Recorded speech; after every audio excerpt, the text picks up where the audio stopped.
this one here and give an announcement post as well.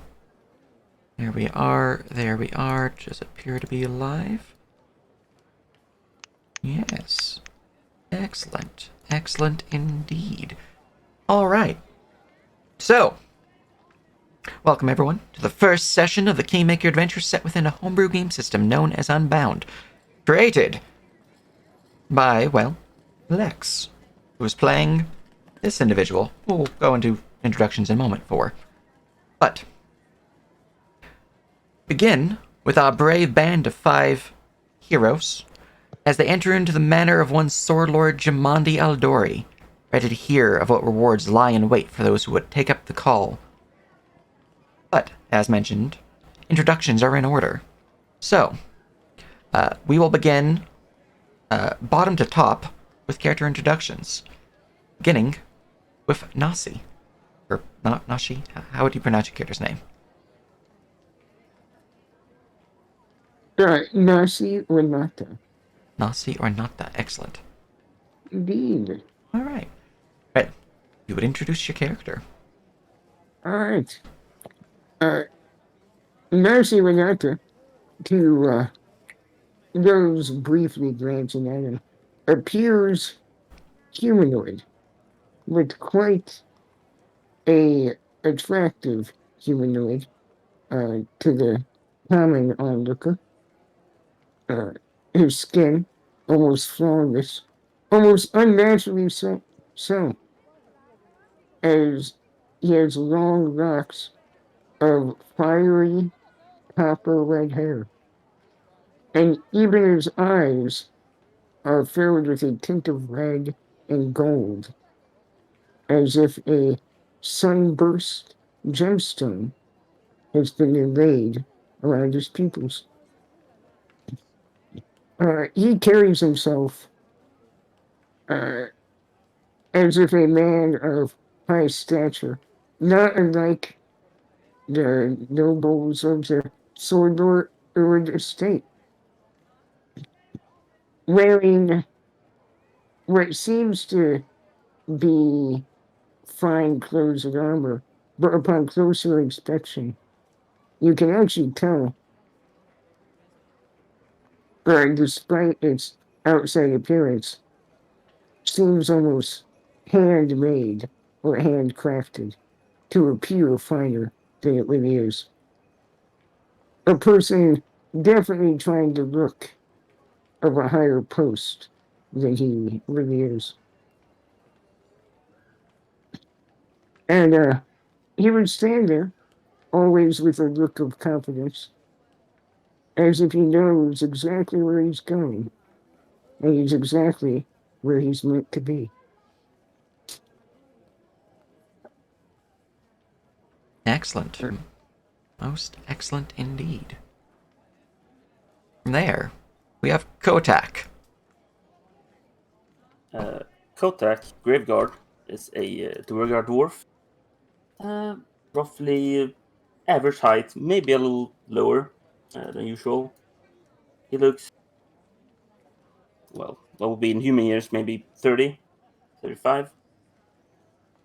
He has white hair, white beard, gold eyes, gray skin, as a Duergar usually has. Left his clan due to exile, so he's currently seeking fame, money, what he can do to survive. Beside him is he has 2 hammers, dual wisdom, because for him the best defense is the greatest is a great offense. And yeah, that's pretty much it. Very good, very good. Most excellent indeed. And from there, we go to Jack and his companion, Errol. Jack is a decently dressed man, very fine-looking clothing, but once again, not quite as fine material as one might expect. He carries himself similarly, noble bearing, looking around with a slight amused grin on his face. He's got black hair, is generally nice little mustache and goatee going on. But the most noticeable thing is he walks with a cane, a limp of some sort. His shoulder rests a black raven, just kind of sitting there observing everybody. And yeah, that's Errol. Excellent. Also, I'm just going to do this real quick for you. There you go. Okay.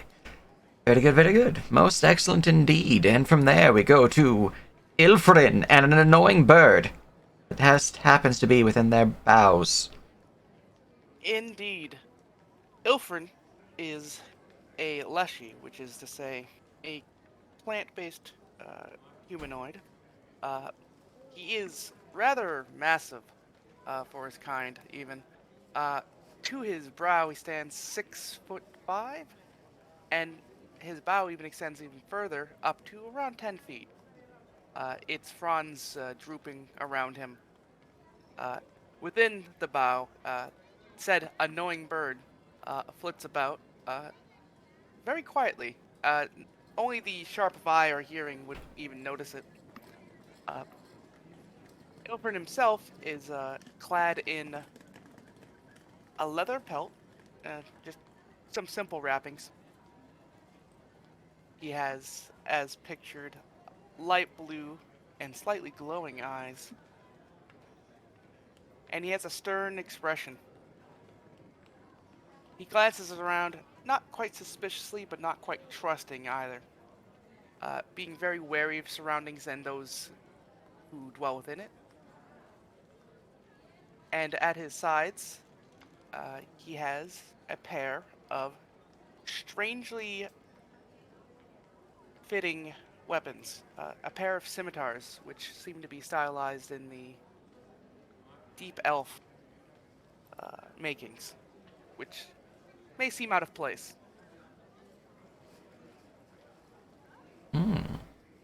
Most excellent and most excellent. And last but not least, we have Ardor. Ardor is the shortest of the bunch. He is very small, height-wise. But what in stature he is short, he makes up in weight. He, you could see, even for a duck-like stature, his belly is quite obtuse.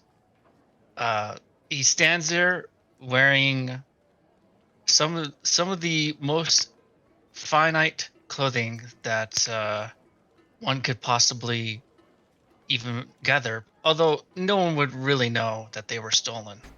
Or maybe they would. Who knows? But his posture and his demeanor is one of little consequence, because he has just come here from a very far place. So he is standing at his tippy toes, trying to make his presence felt, although it's very hard to really make very hard to really notice him amongst all the taller people.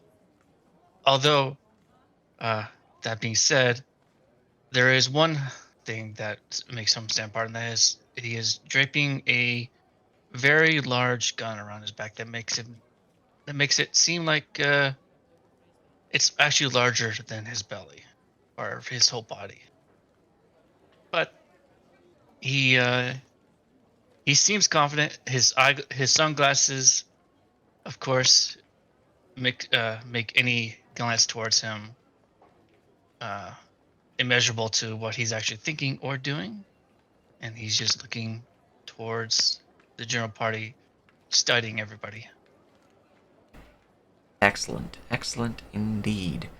With that most colorful cast of individuals, you all know that you are here within Sir Lord Jamondi's estate, waiting for some call for heroes, some purpose to be given by the Sor Lord and Lord Mayor Joseph Selenius. You can see that there are other heroes or adventurers or or similar such figures abound within this chamber, some bearing wild looks of the barbarian tribes to the west of Numeria, or others who appear to be well distinguished and finely dressed individuals, likely nobles within this land. There are yet others who seem to be somewhat unscrupulous, or perhaps here purely for the reward and not for any noble deeds. Either which way, though, there are many individuals around you, many individuals upon the forefront. As mentioned, there are the 5 of you here. You would see each other, no issue there. But all notable NPC figures who are here today are represented by tokens. There are other NPCs within the area, a bunch of courtiers and servants and the like. These figures are not represented by tokens, but can be if you guys do some crazy stuff. But you can see that your benefactors are not yet here, though their guard stands upon a balcony just about 10 feet overhead, directly to the east within the raised podium. They appear to be a man dressed in plated armor with a steel look about them, heavily scarred upon the left side of their face. Looks like a mixture of acidic burns and claw marks digging through their flesh, though long since healed. It is a grievous wound that marred their otherwise homely appearance. They stand, unshaking, no real emotion upon their face, gazing at you, standing at attention. Crowd within the chamber are all murmuring with one another, asking basic questions of when will our benefactors arrive? What do you think this is about? Some claim that they believe an expedition is being heralded, with this particular individual giving a knowing smile. You can see that it is a sharply dressed man for this occasion. You can tell that he holds himself with more of a soldier's cadence. He is standing forthright, hand at his hip, as if to hold a weapon, though the weapon appears to be not there at this time, as he kind of just like fumbles his hand a little bit before putting it on his side. He has long, sleek black hair, dressed up in a top knot tie, with a somewhat grizzled 5 o'clock shadow over his very chiseled jaw, with a raptor-like gaze that kind of observes you, though it is broken up by his jovial smile. Around you, you guys are able to interact as you see fit, but that is the scene as it were. Who was the person you just described? That'd be Maker Varn. All right. Quick question. Yes. Can I make any knowledge nobility checks to identify the people present? Yes, you can. You are free to roll me a knowledge nobility check as you look around the chamber. I would also like to do so. You are also free to do so. Everyone is free to do so. If you have ranks in nobility.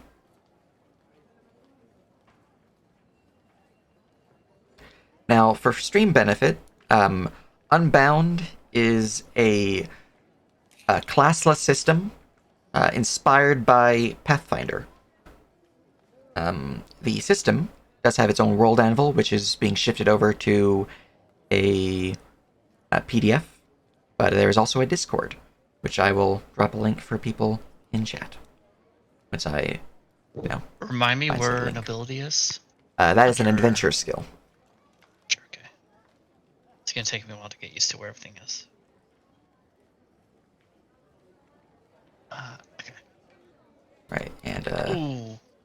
it should be a link to the Unbound Discord for the Unbound project. All right. Looking around at your particular roles. Let's see here.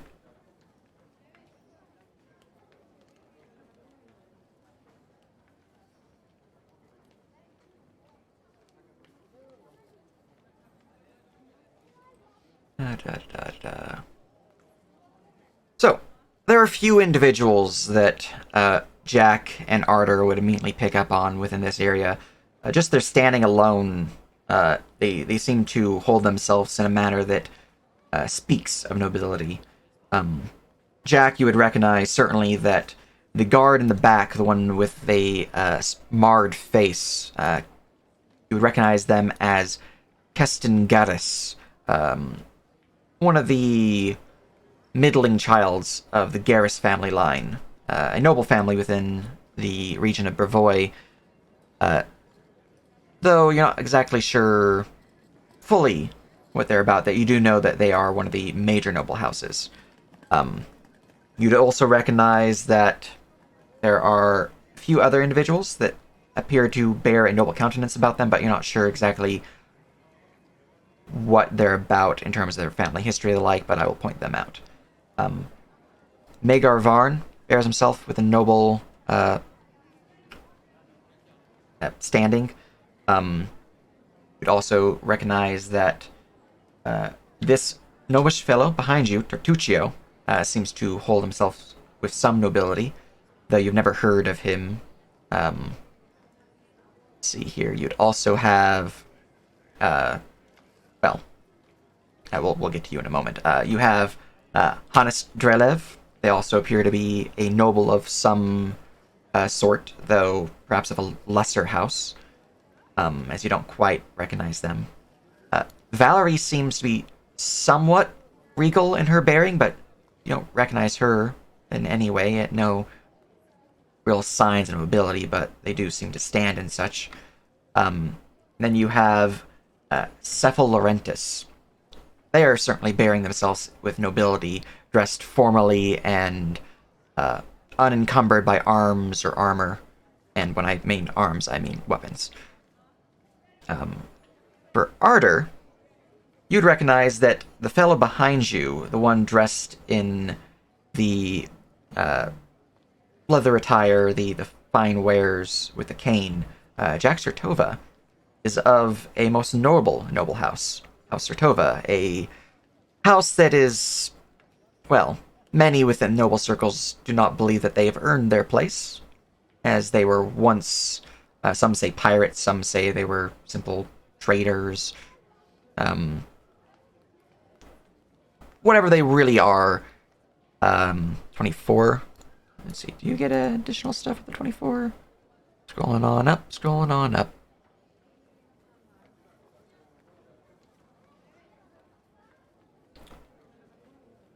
You may want to check rulers too. There's a double 5 modifier if applicable. Yeah. I know Jack's not going to do any breaking points for certain individuals here, but Arter has a good point about lores. Arter, here we go. Character sheet, loading up, and lore. Alright, none of those would apply. Okay. So, you're not exactly sure which stories are true, and though you believe that is the way House Sertova likes it. Definitely a bit more of a secretive house towards the family secrets and the family's origins. You know that their house motto is "Ours is the right," and that they are said to have been one of the first who flocked under Coral the Conqueror's banner during the uniting wars of Isia and Rosland. House Sertova is Hand of the King, currently, within the realm of Brevoy. Additionally, with your 24, you would recognize some information about certain individual. Here we are. You would know that House Gaddis, the soldier in the back end there, they are a border region house. Yes. House Gaddis, from Keston Gaddis in the back. They are a border region house with controlling a region known as the Galushkin Mountains. Their motto is "Strong as the Mountains," and they themselves are notable warriors and commanders, having fielded much of the militaries and trained much of the garrisons within the realm. You also know that, well, there's some form of distaste in their history. There's perhaps a scandal, though the full gist of it you're not fully sure of. Perhaps something that you can look in on with your individual contacts or whatnot. But you definitely know there's something going on in noble circles with them. Moving on to Hannes Drelev. Let's see here. Control F. Control. Here we go. Drelev. Here we go.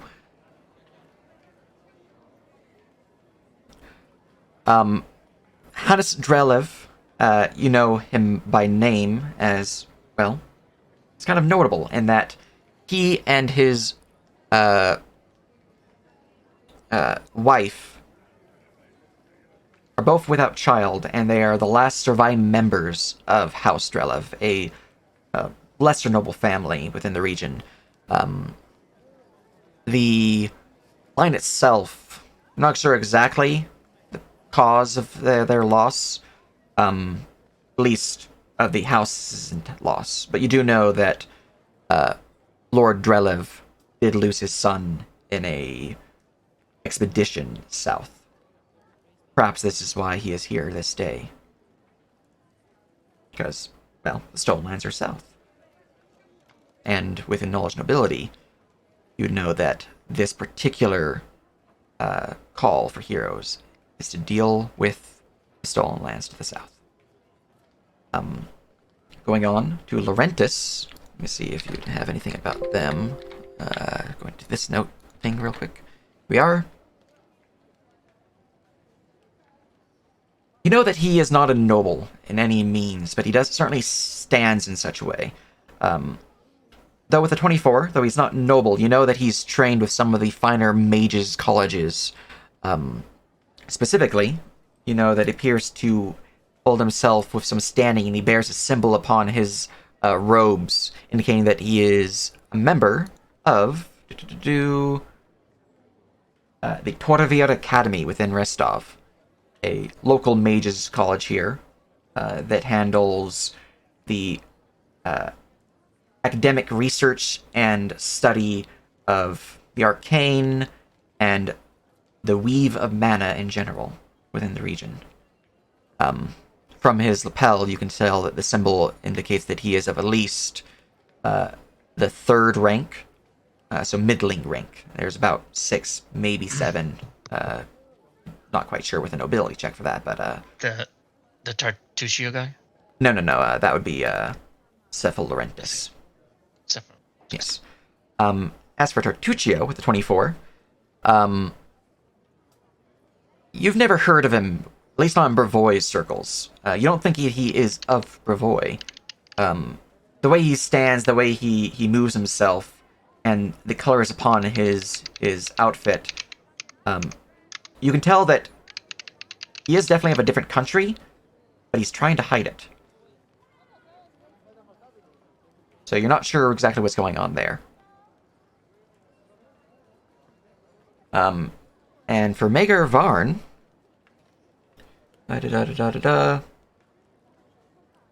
you know that he is a lesser noble, like House Drelev, though his house is doing decent.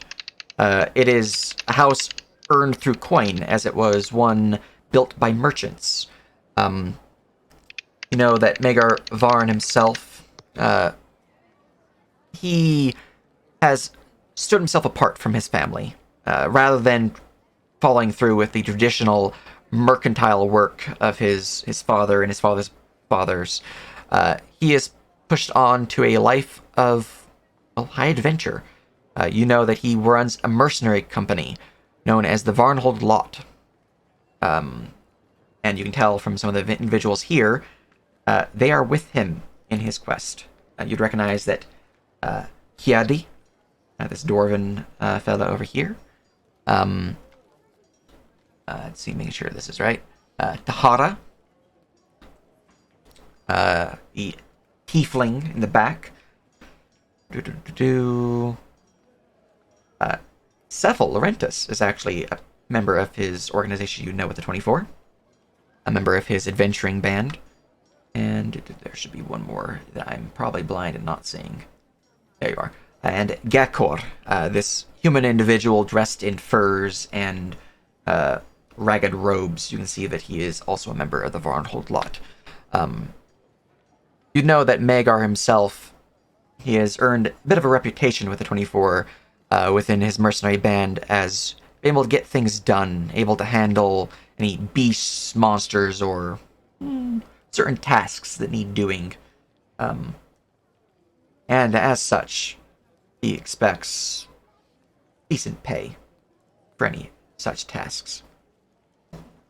But that's what you'd know. That's what you'd know with your 24 and your 15. 12 would tell you that Castangaris is of noble birth, of House Gaddis, and I'm just quickly looking at something real quick. Don't mind me, just making sure. I don't remember off the top of my head, so I think I'll bring this up.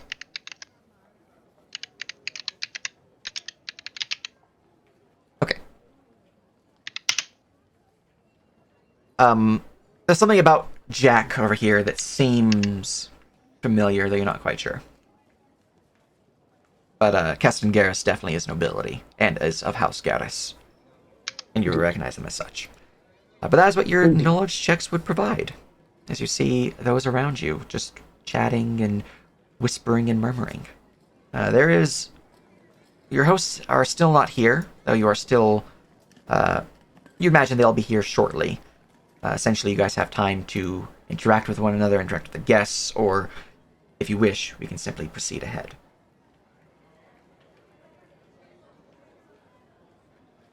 One last quick question. Is anyone here wearing blatant holy symbols or religious icons or markings or whatnot? All right. For the players' perspectives, that is a question for them to answer. But for the others, roll me a perception check.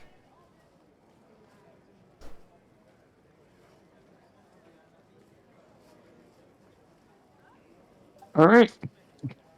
It's a 7. Oh,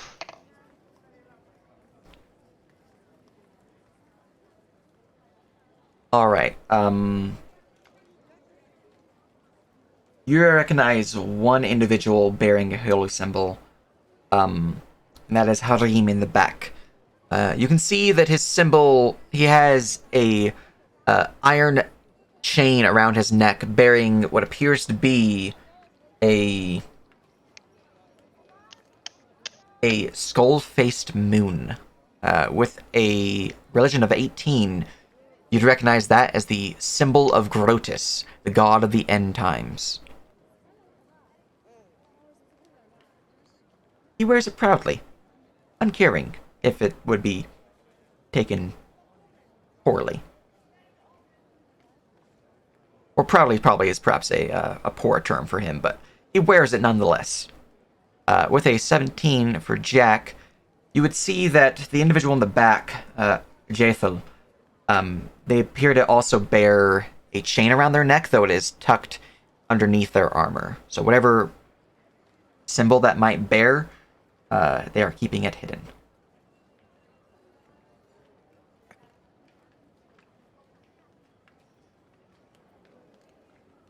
All right. You do not see any holy symbol on Kotak. Very good, very good. But that is what how do you guys do are doing. the whole arrow thing? Yes. So you have spacebar to point, you have control space to speech bubble, or shift space to thought bubble. There's also the forgotten pointer, which is control shift space. It was forbidden because it used to cause crashes, but it doesn't do that anymore. It apparently shares a hotkey with forced view, Sage, for the DM. Does it? Yeah. Yeah. It absolutely was. Yeah. Weird.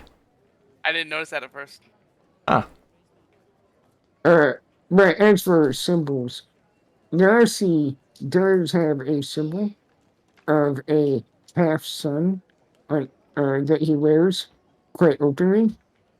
However, it almost seems more of a house heraldry than a holy symbol because anyone in religion wouldn't actually recognize it as a holy symbol.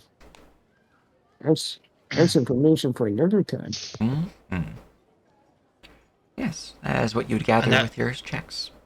Nancy would notice a necklace wrapped around Ardor's thin neck, and it be tucked in underneath his shirt. And it's gold and pure nature, and with chains, chain gold all around his neck down to underneath his shirt, and it's well hidden, tucked. That's it. Pretty good. Yeah, Jack doesn't seem to have any necklace or anything, but he does have a chain attached to one of his buttons and something in his pocket.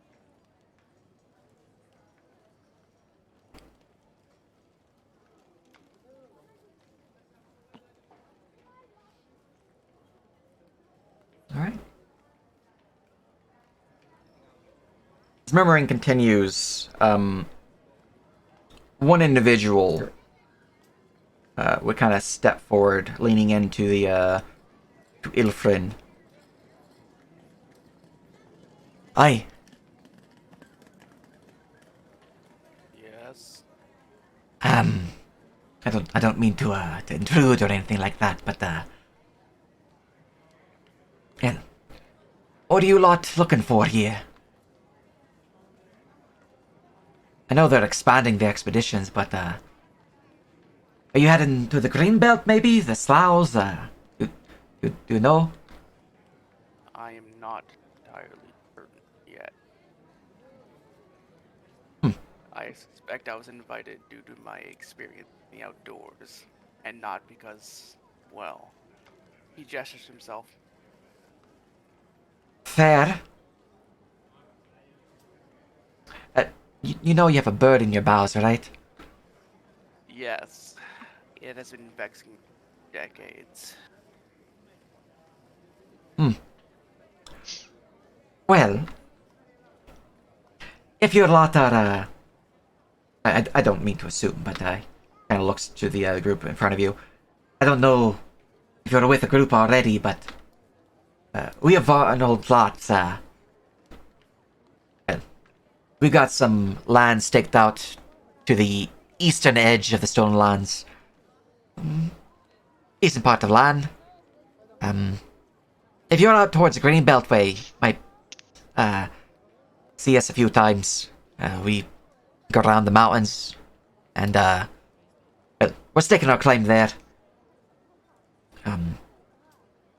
But you know, if you're not, well, perhaps we'll see you at around rest of every now and then.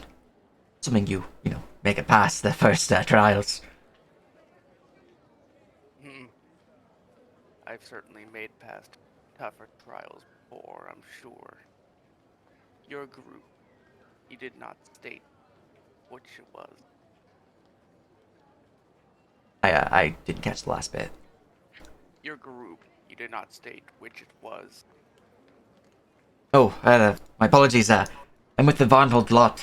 Kind of points out Megar Varn, Tahara, and Cephalorentius.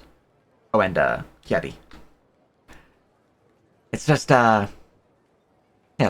us five for now, but we're expanding slowly. Out Dunswood way. Megar is our leader there. He points at Megar Varn. I will keep that in mind. Yeah. Hey, if we're gonna be controlling some of the stone lands, best to get to know our neighbors, right? Indeed. He doesn't quite seem disinterested, but he also isn't a very inviting conversationalist. As he says that, Nasi, who has been not eavesdropping, but No. did a did a bit of a turn as a I'm listening to this conversation, but not directly involved. Well, actually, just casually turn and step forward, and at a natural moment interject. Oh, indeed. Didn't know our neighbors, but from the rumors I've heard, we may be potential competitors as well.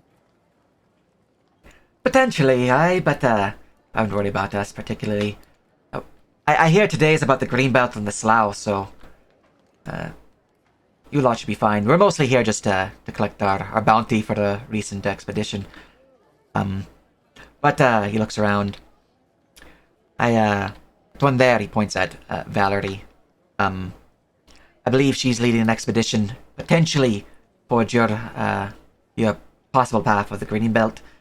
And of course, Lord Drelev there, he points at Hannes Drelev. I know he's looking to get towards the Slough. Mm-hmm. Nice, you dad. You Don't seem worry. oh, go Sorry, ahead. go ahead. If no one else thinks anything nice, you would say, so you've been down south before. Aye. What can you tell me of the region? I am unfamiliar with regions that far. Well, for the Green Belt itself, we haven't explored too much of it. It's not our stake to claim, so to speak, but we know the region itself is riddled with bandits. What was it? Prong Lord, Deer Lord, no, Stag Lord, that's what he calls himself. Bandit chief down that way. Keeps all the other bandits in line. Has a fort down there somewhere, but there's a strange mist about the region.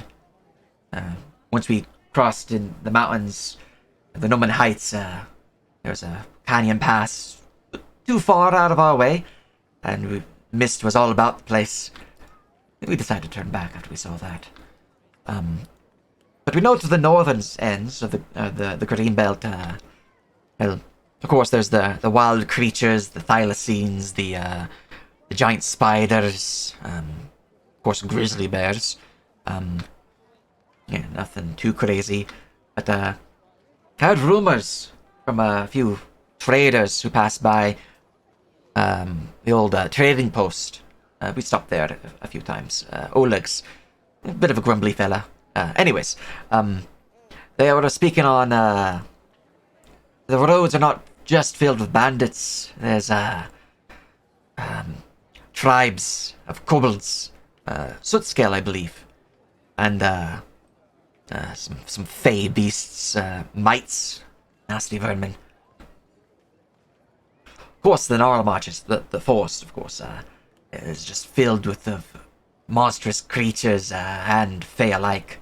The whole region really is just nasty business. But fortunately, as long as you're out of the Gnarl Marches and focused on the Green Belt, it should be fine. Mostly just bandits and occasional animal. Hmm.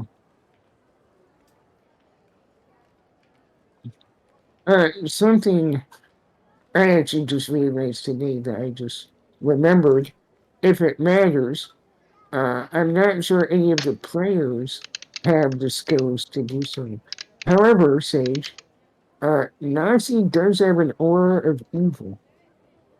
I hit the threshold for it, if it matters.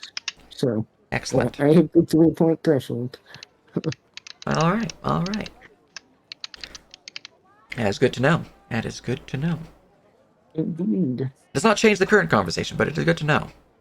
Indeed, I just figured I'd mention it because we're in a room of potentially higher than a pint of several characters. So, you know. Yep. Right. Hell. Yeah. Of course, there's also the Slough if you guys get that way. Nasty swamp business, filled with all manner of boggards but mighty here, it's a nasty beast within its heart. A Hydra, I think. Wouldn't want to deal with that. But, he looks up to Lord Drelev. I'm sure the Lord can handle it. Well, it seems wherever we are sent, wherever work cut out for us. Ilfrin will have turned to Nasi by this point, and he will speak. What of you, then? Are you with a particular group as well? At this point, no.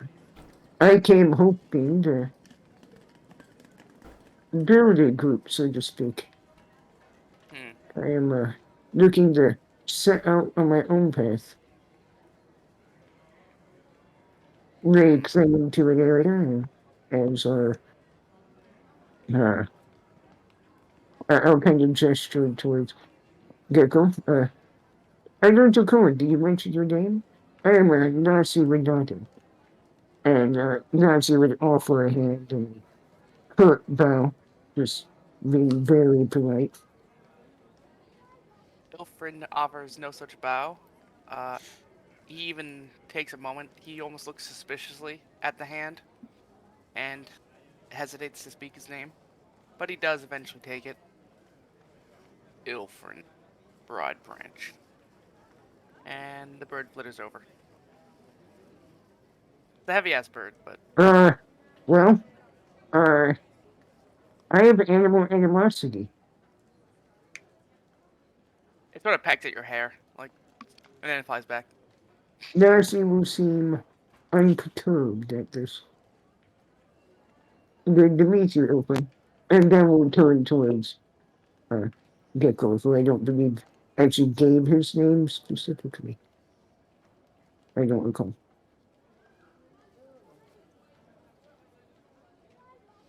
You're muted if you're speaking, Sage. I was muted. Yes, you're correct. Oh, I always forget about pleasantries. I kind of scratches the back of his head. Name's Gekor.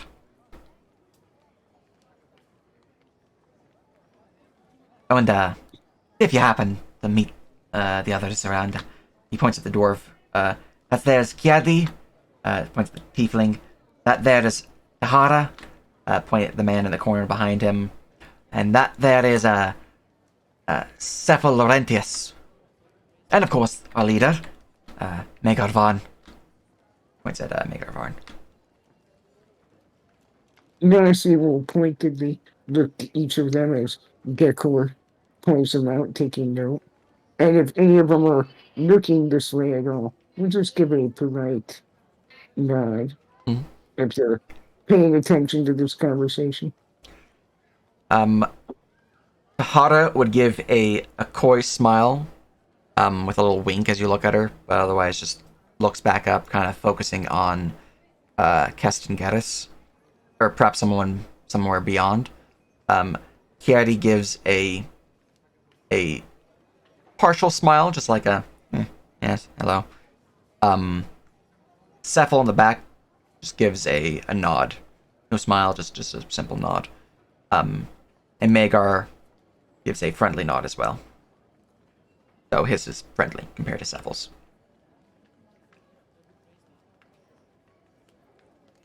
Well, Gecko, you've been quite helpful.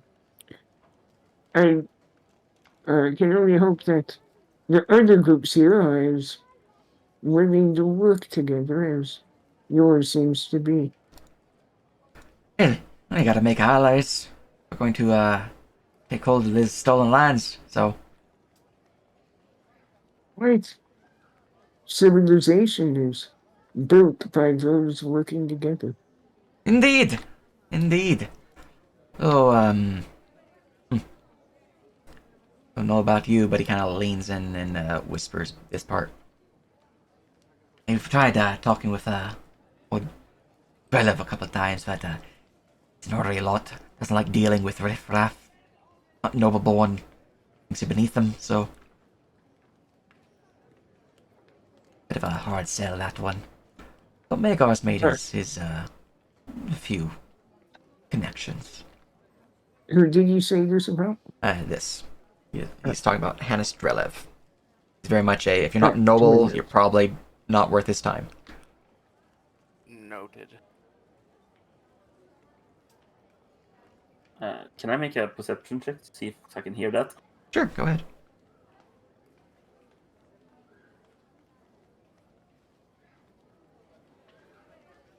You don't quite hear it. You hear the whisperings, but you're not sure exactly the words are being said. You get like a few glimpses of like Noble and Drelev, but nothing really important. Okay. You're one away from the DC. Well, Infant, I couldn't help but overhear with your conversation with Greco that you are here alone. As I mentioned, I am attempting to put a group together to set forth separately the other established groups. You mentioned you are skilled in the rounds. Such skills are quite useful. Would you be interested in working together for the time being? He regards the phrase working together as if it was a foreign object he had never interacted with before. It's clear on his expression, despite his rather hardened, barky features. Hmm, perhaps. I'm At uncertain this what our future holds. at this point, Jack is going to turn towards them and say, "Well, I personally would enjoy working together with a group if that would be possible. Forgive me, I'm a bit of a skilled healer. I thought you might want to know that." There's your return. Have you perchance ever done work at the Temple of Abijah? I I, don't think I have actually, but I've hmm, done apothecarian work in small towns. hmm. Interesting, you seem familiar, but you can't quite place it. However, if the areas as dangerous as Greco said, a healer will be indispensable.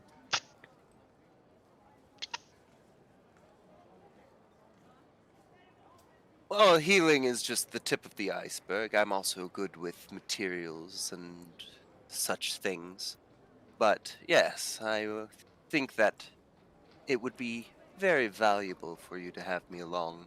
And I would have value in having people who would see to my safety.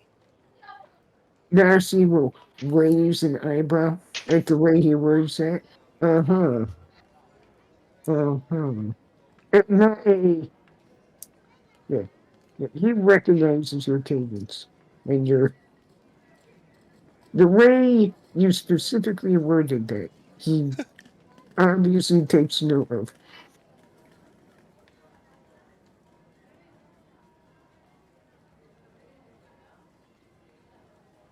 Well, and since you're offering your services, I take it you don't have an issue with working with me and potentially our friend Ilfrin here, if he does choose to come with us. Oh, I have no issue with anyone.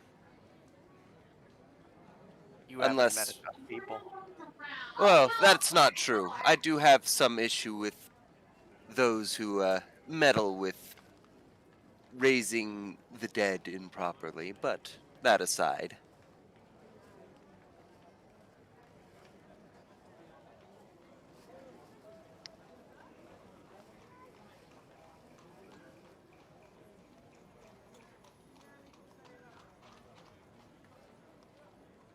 Muted? Ilfrin would squint curiously at the word improperly specifically, but he doesn't seem personally affronted otherwise.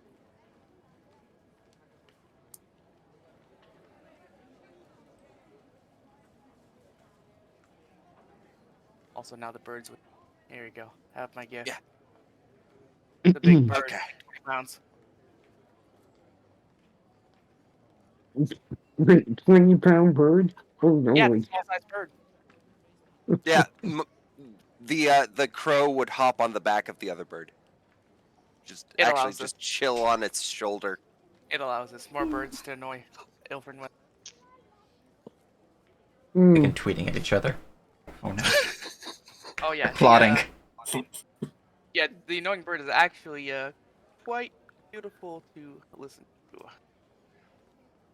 I Yeah, did. look at that. And Yeah. the raven has intelligence, which is scary. Mm-hmm. That is scary. Well, yeah. You said you were scared of the wilds. What about you scared with those blades you have at your hip?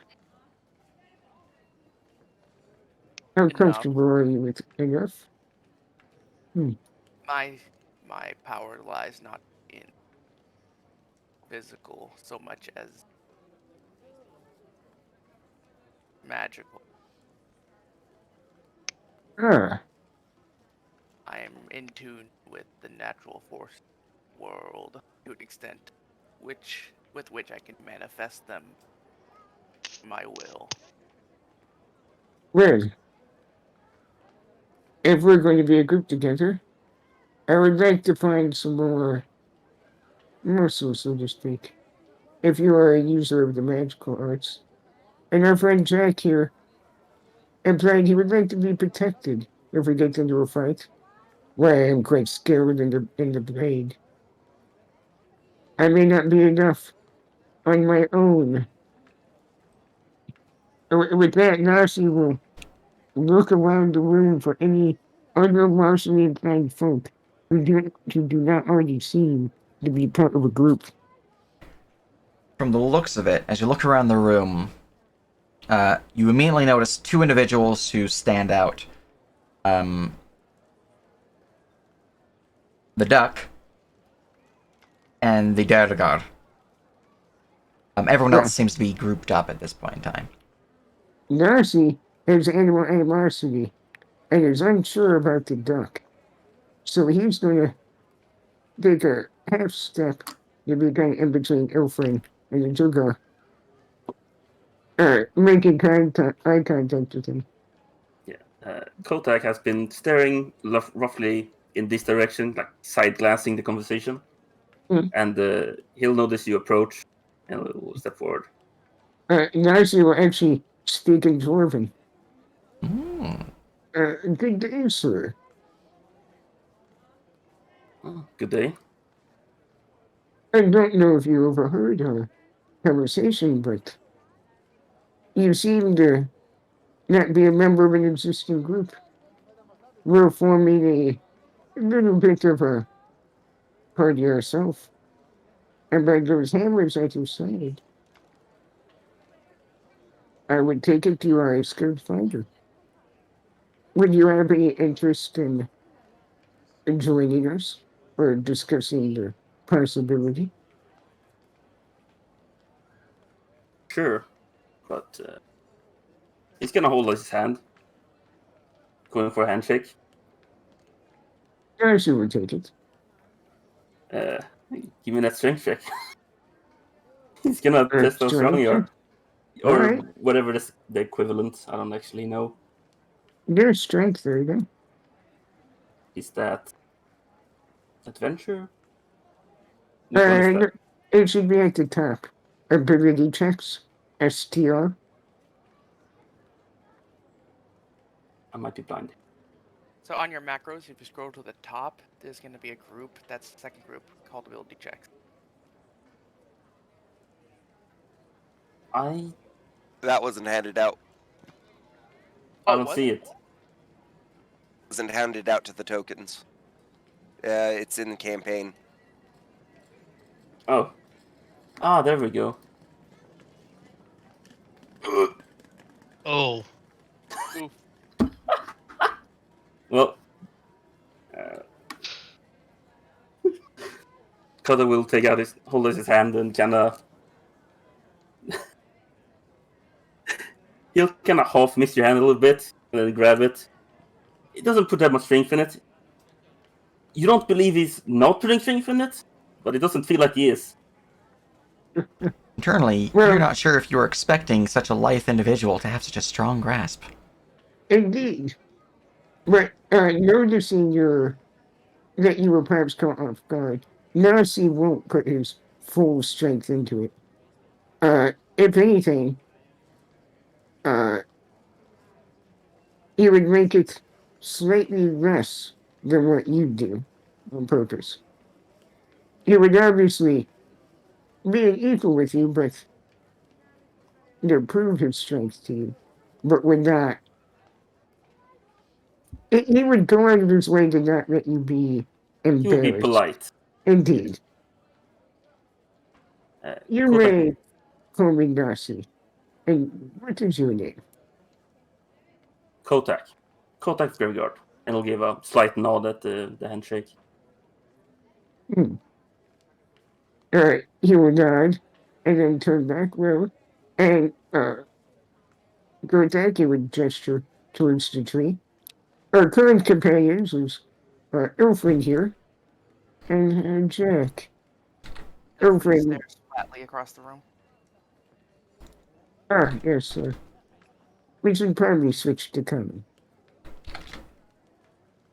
And he would switch back to He heard his common name. thing.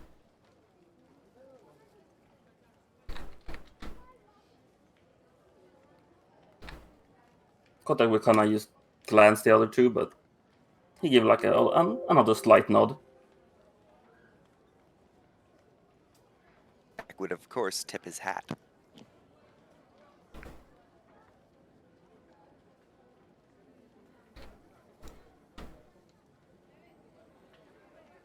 And then Nancy would glance towards the duck,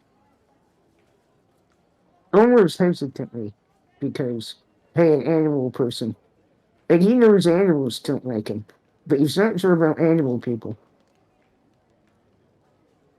But he will actually speak from over here beside Kotek and say in beast tongue, the language of the beast people, "What about you, my foul friend? You seem, well, kind of alone over there. I have not met many of your kind in this region."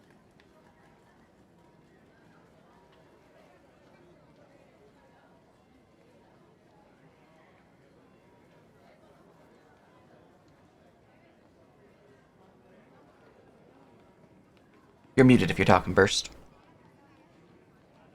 Sorry about that. You notice Ardor sitting down on his butt onto the marble floor.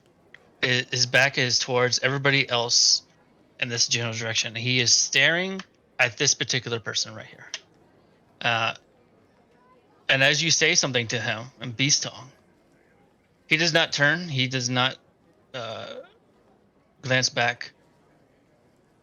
Instead, he just calls you over with a feather finger.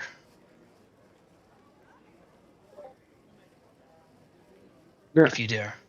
Nasi will, kind of, with a quizzical look on his face, will step over and kind of half crouch to be on a lower level with him. He will speak to you in beast tongue. What do you want, motherfucker?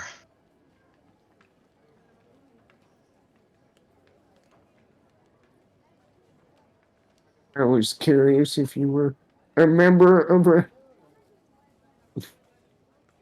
Sorry, that caught me off guard too, Sam. Oh Compose myself. I snorted. I was curious if you were a member of another group already, or if you were looking to join one. I'm by myself, aren't I?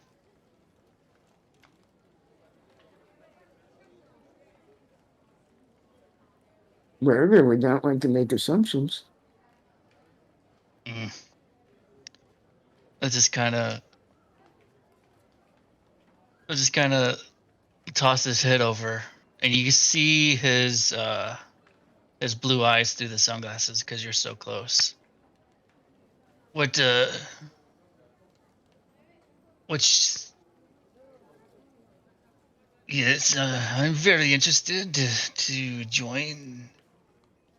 Maybe, but what what for exactly? Just the just the just the journey. Yes.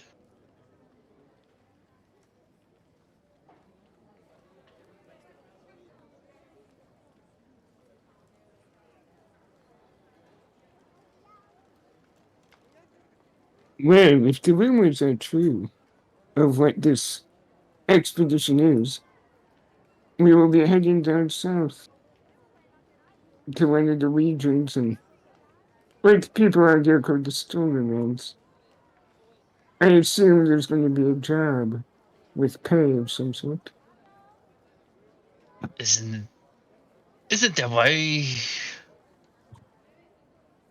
we're all here? Just we got summoned to be part of a contract. Well, they've kept the specifics somewhat secret, and Nasi will kind of gesture towards the other groups. Others here seem to have an inkling of a more of an idea of what's going on, and have came here with groups in mind, which means it's going to require somewhat of a coordinated effort. As a horse walks to the manor. Uh, Nearby door leading into the chamber was recently opened by a servant, and the nearby carriage leaving the building would have been heard.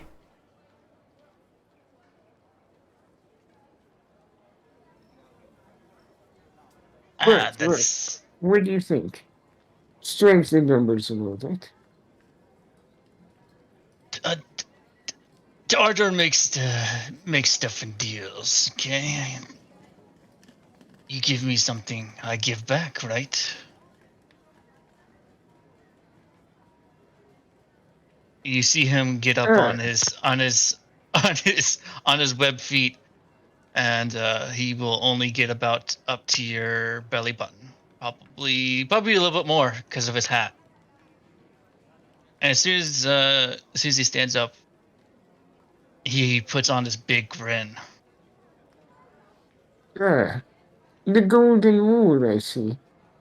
I can appreciate that. Well, I, for one, personally have goals I wish to achieve, and I'm sure through this venture, the gold will flow aplenty. I obviously cannot promise specifics until we know more of the details of this job, but I, for one, will make sure you are fairly compensated. Darcy will smile. Uh, he will. Ardor will look you up and down, as if he's studying every inch of how you compose yourself. And unless you want me to roll, what is it? Demeanor. I assume you just straightforward with him. He'll be he'll kind of just laugh a little bit like it'll switch to common. You see, I've been everybody's been betrayed before, yes, but I don't think this we can go south. I don't think I can go south without a guard or a pact of sorts. You don't know what he means by that? There's no evidence of him being being lying either. Are you in some It- sort of trouble? I mean, Mm, traveling in a group is the best way to protect against trouble. trouble. And the fact that you were invited here implies that whatever this trouble is shouldn't necessarily interfere with what we have to do. He kind of just So nods and now you will kind of glance at the rest of the group upon saying that to see what others' reactions and opinions are to this conversation. Is it still in peacetime? They switched to common. Yeah, they switch switched to to common. common. I missed that. Ilfrin seems to be in quiet contemplation. The annoying bird has landed on our door with arrow on top of it. Ardor will be kind of just like mimicking bird sounds every once in a while to talk with the birds. I'll let everyone else react here. Jack just seems mildly amused, standing there leaning on his cane, watching the conversation. Kotak seems a bit annoyed that he didn't understand the first part of the conversation, but then I realized he also talked to Dwarvish before, so he's like, kind of makes sense, yeah. But he seems uninterested, but not against it anyway. After a moment, Ilfrin sees that the bird is sitting on Ardor. He'll approach. He'll just simply grab the bird nonchalantly and just take it back. Forgive me. I do not control this one so easily. You will just say, "These birds stick together. It's a flock." Ilfrin frowns at that. He doesn't seem happy with that. And he'll step back. He doesn't seem upset, but he seems to have his opinion of birds. Not so much bird people, but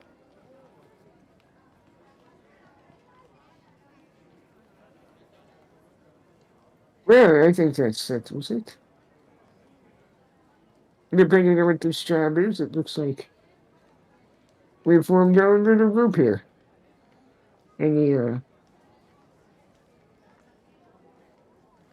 Any details we should know? I'm kind of look between everything. Anything you would think you'd want your fellow travel partners to know. Just might be a good time to mention it. I will not trade my life for anyone else. This is fair. I will tend to destroy undead.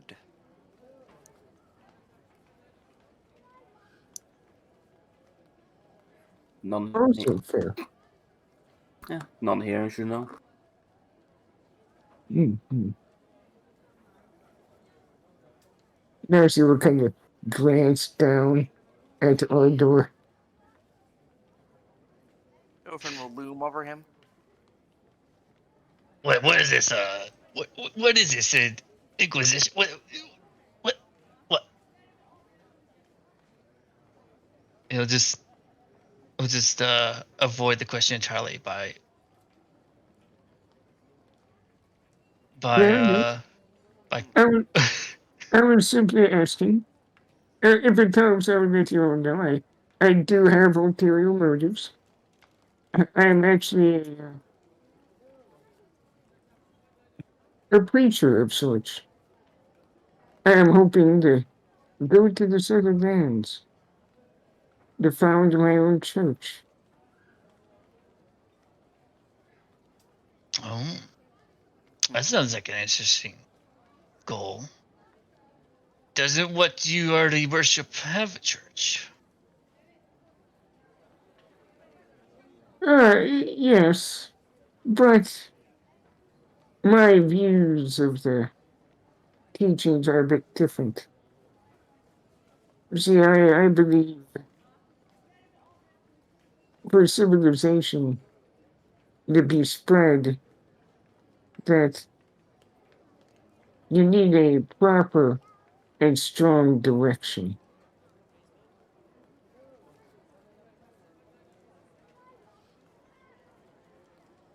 I worship the word of Lord, the creation of civilization, so to speak. And from what I have witnessed growing up in the city, that word is oftentimes corrupted by lesser men. I wish to overcome that, or at least use it properly.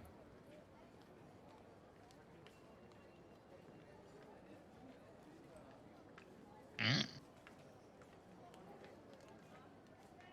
What say you of opposing opposition?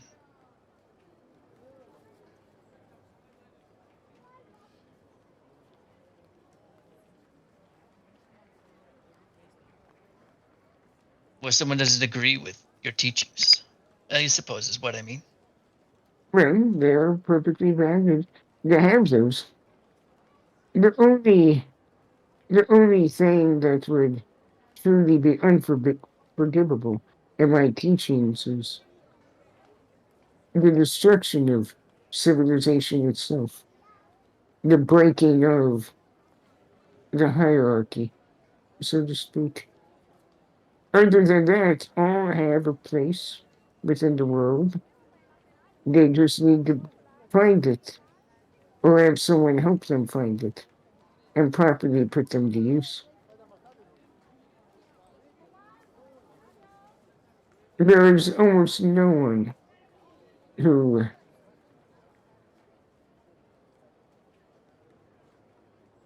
cannot find a place in the world that I envision.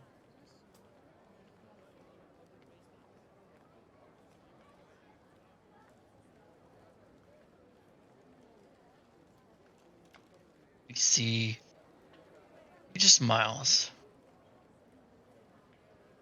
And he would say, seems pretty honorable.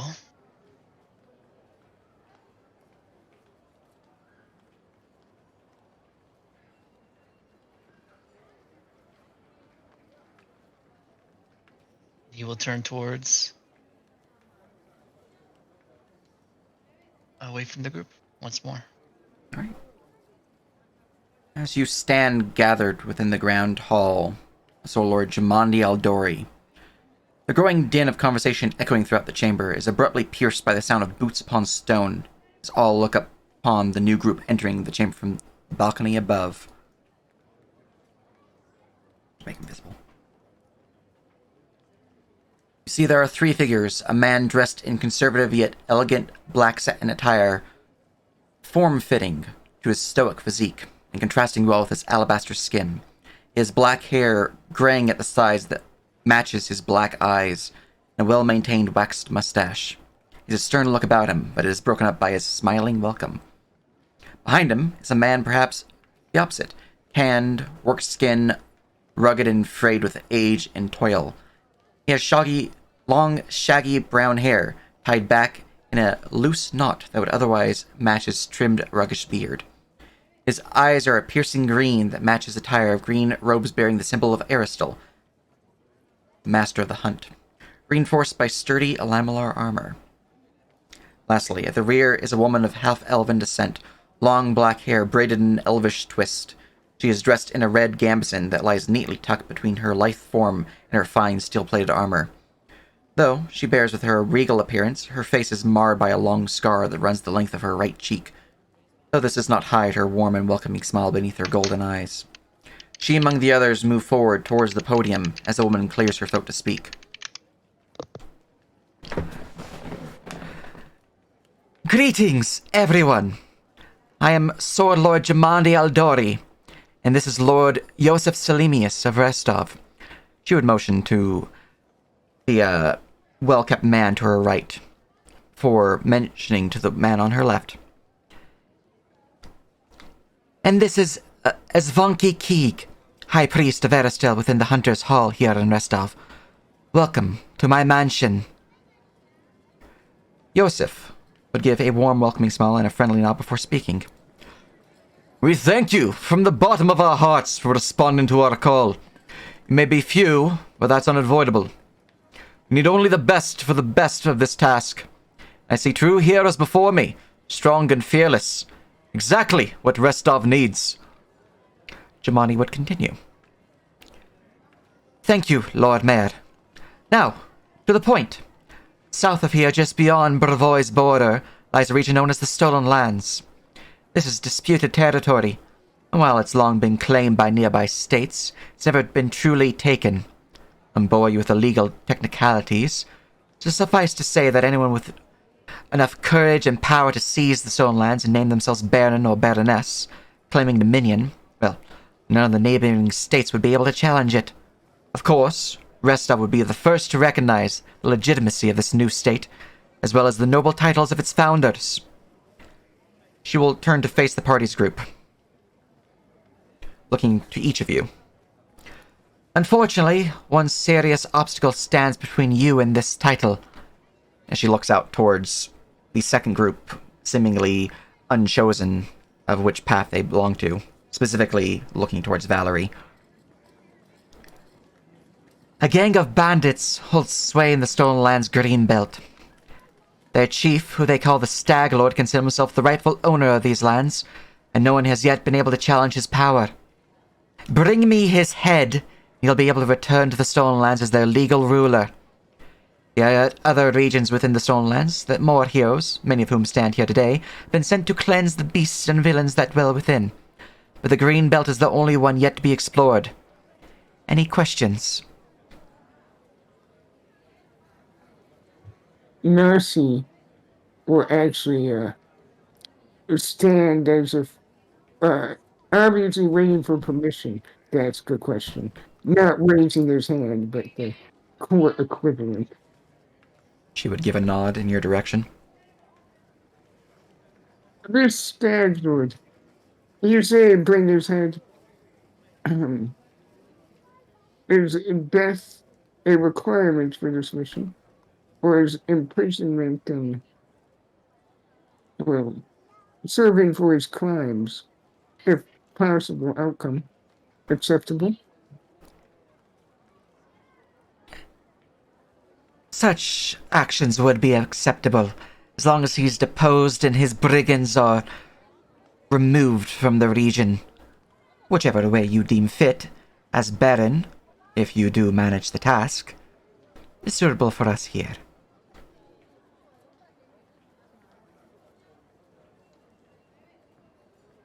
Ilfrin will speak up. Are there any specific threats we should prepare for in these lands? Well, other than the Stag Lord and his men, there is a pair of tribes within the Green Belt. Kobolds, the Soot Scale, and Mites of the Sycamore. These two tribes are,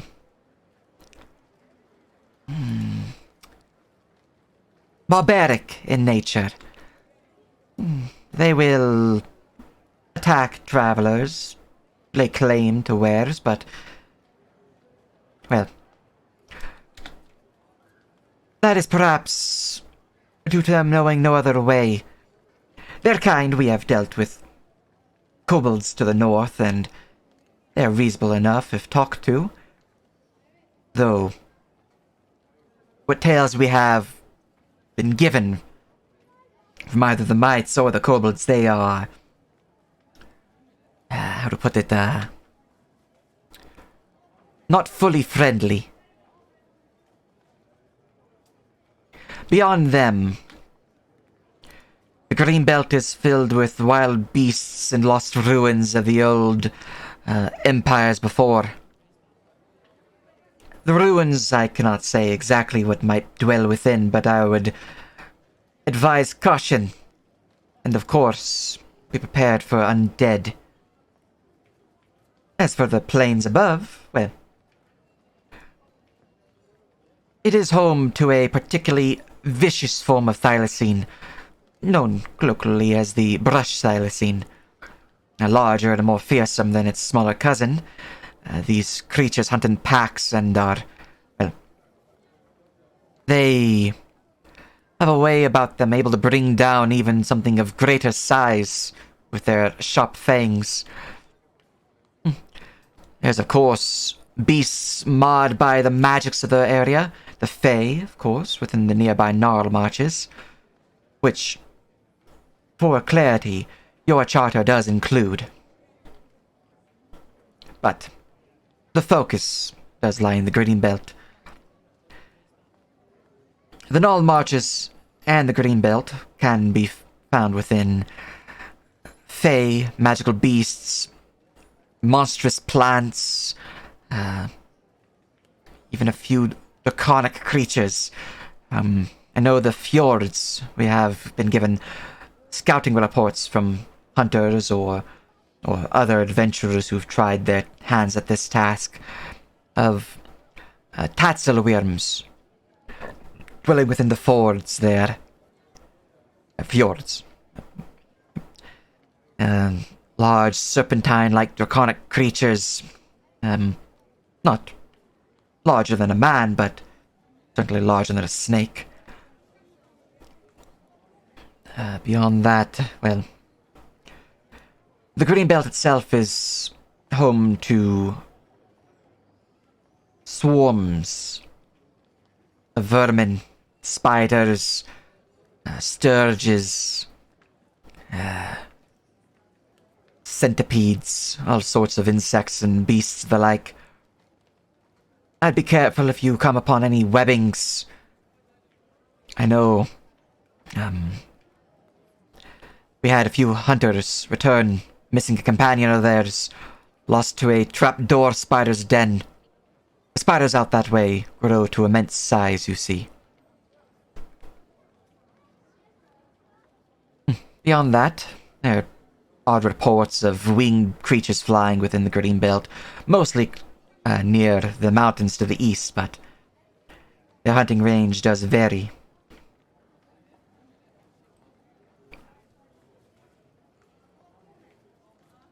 Alright. Ilprin will nod. Useful information.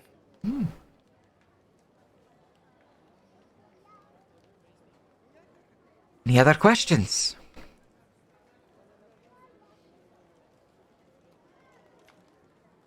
So you guys typing, I'll give it a moment.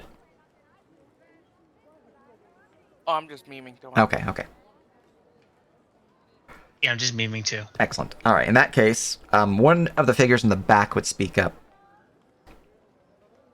Tartuccio will step forward. Let's see here. You mentioned there is 2 groups working for the Green Belt. At least you look towards 2 groups. Who will gain the Baron's crown if... Well, there's 2 groups. 2 opposing factions within this region. Of course. I'm sure this... You look towards your party. What do you call it? A loose gathering of individuals. They will not stand to us, but... Do we split it, or is it more of a... Whoever manages the deed first? Yes, that. Well, we have sent many groups south to the Green Belt. Many have fallen, the Stag Lord, I'm afraid. As such, we are sending 2 this time around. 2 particular groups we believe that will have the skills necessary to handle the particular issues within the region. Now, the crown, or the barony as it were, will, at least for the Greenbelt portion of it, will go to those who manage the claim. The first to manage the claim.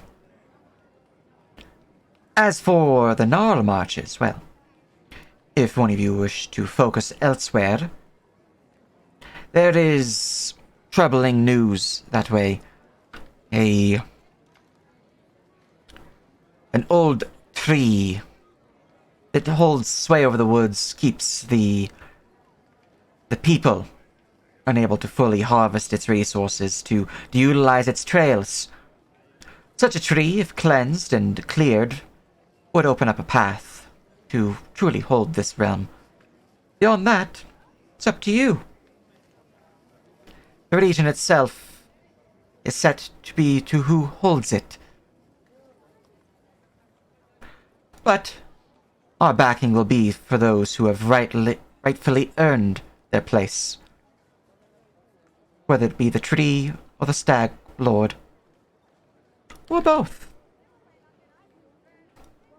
Then I'll see to it that our group surpasses this troop swiftly.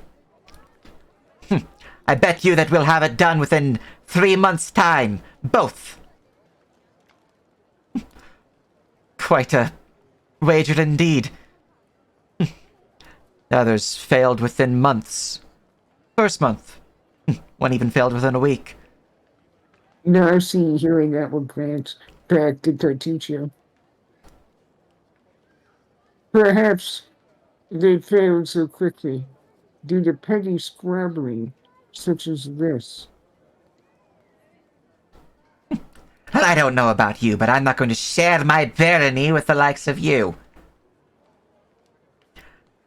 I will, of course, welcome vassals to my state, but I do not share. Big words from one who has yet to prove themselves. Just you wait. You cannot share what you have not yet earned. I wouldn't worry about it.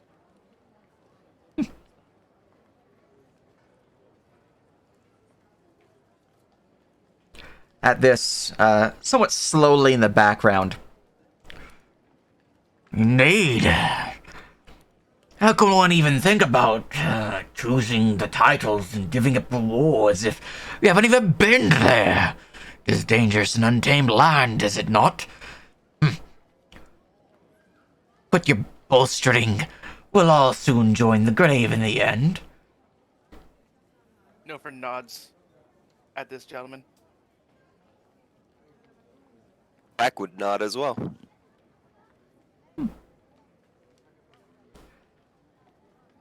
Regardless, we believe you all are equally worthy of the trial at hand.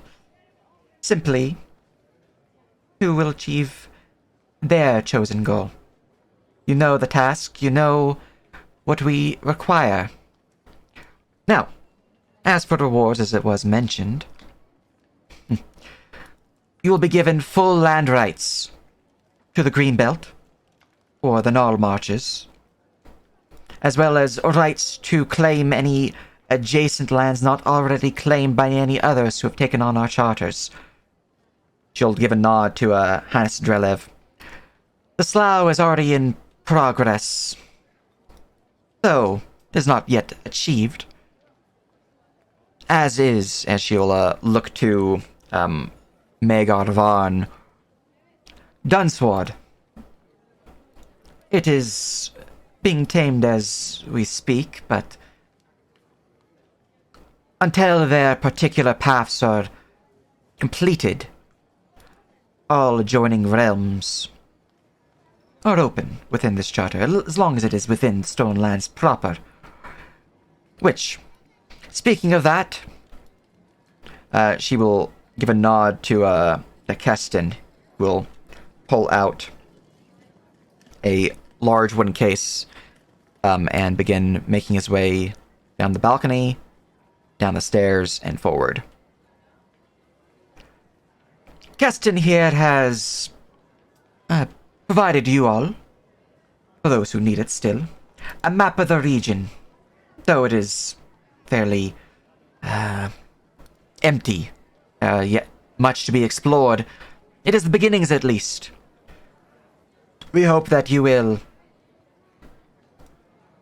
improve upon this map, provide us greater details, and rewards will be given, of course, for any exploratory measures provided, but also it will help you expand what you might claim as your dominion in the future. And Keston will then hand out a piece of map to Nasi, a piece of map to Valerie, and a piece of map to Tortuccio before making his way back up the steps.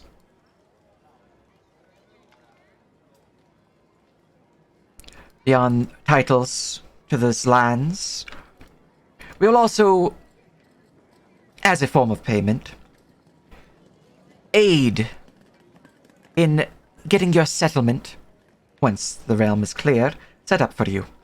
Provide settlers, provide the basic resources to provide a estate that you can then expand upon.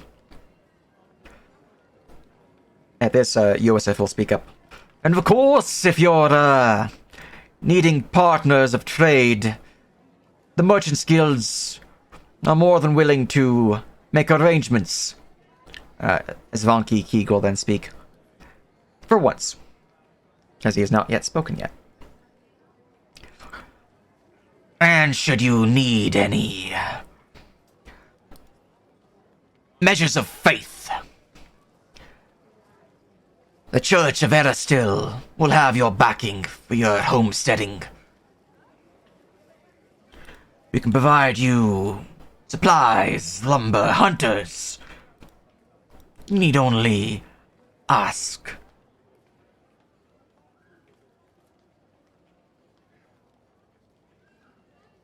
Alright, at this point in time, as the map has been given, I will make the Stolen Lands map visible for you guys. Only a portion of it is made visible, and as you guys move along the map, stuff will be revealed, which I will go into more detail on how that mechanic will work when we actually get to travel portions of it, since we're still pretty focused on RP. But that map is now visible.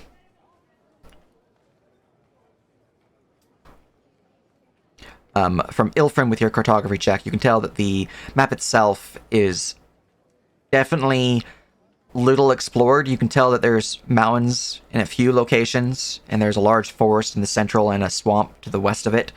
But for the most part, a lot of the land appears to be heavy plains, with a bunch of rivers and lakes throughout the area. The only real location that's marked on the map, though, is what is already revealed to the player. It is as described. Mm-hmm.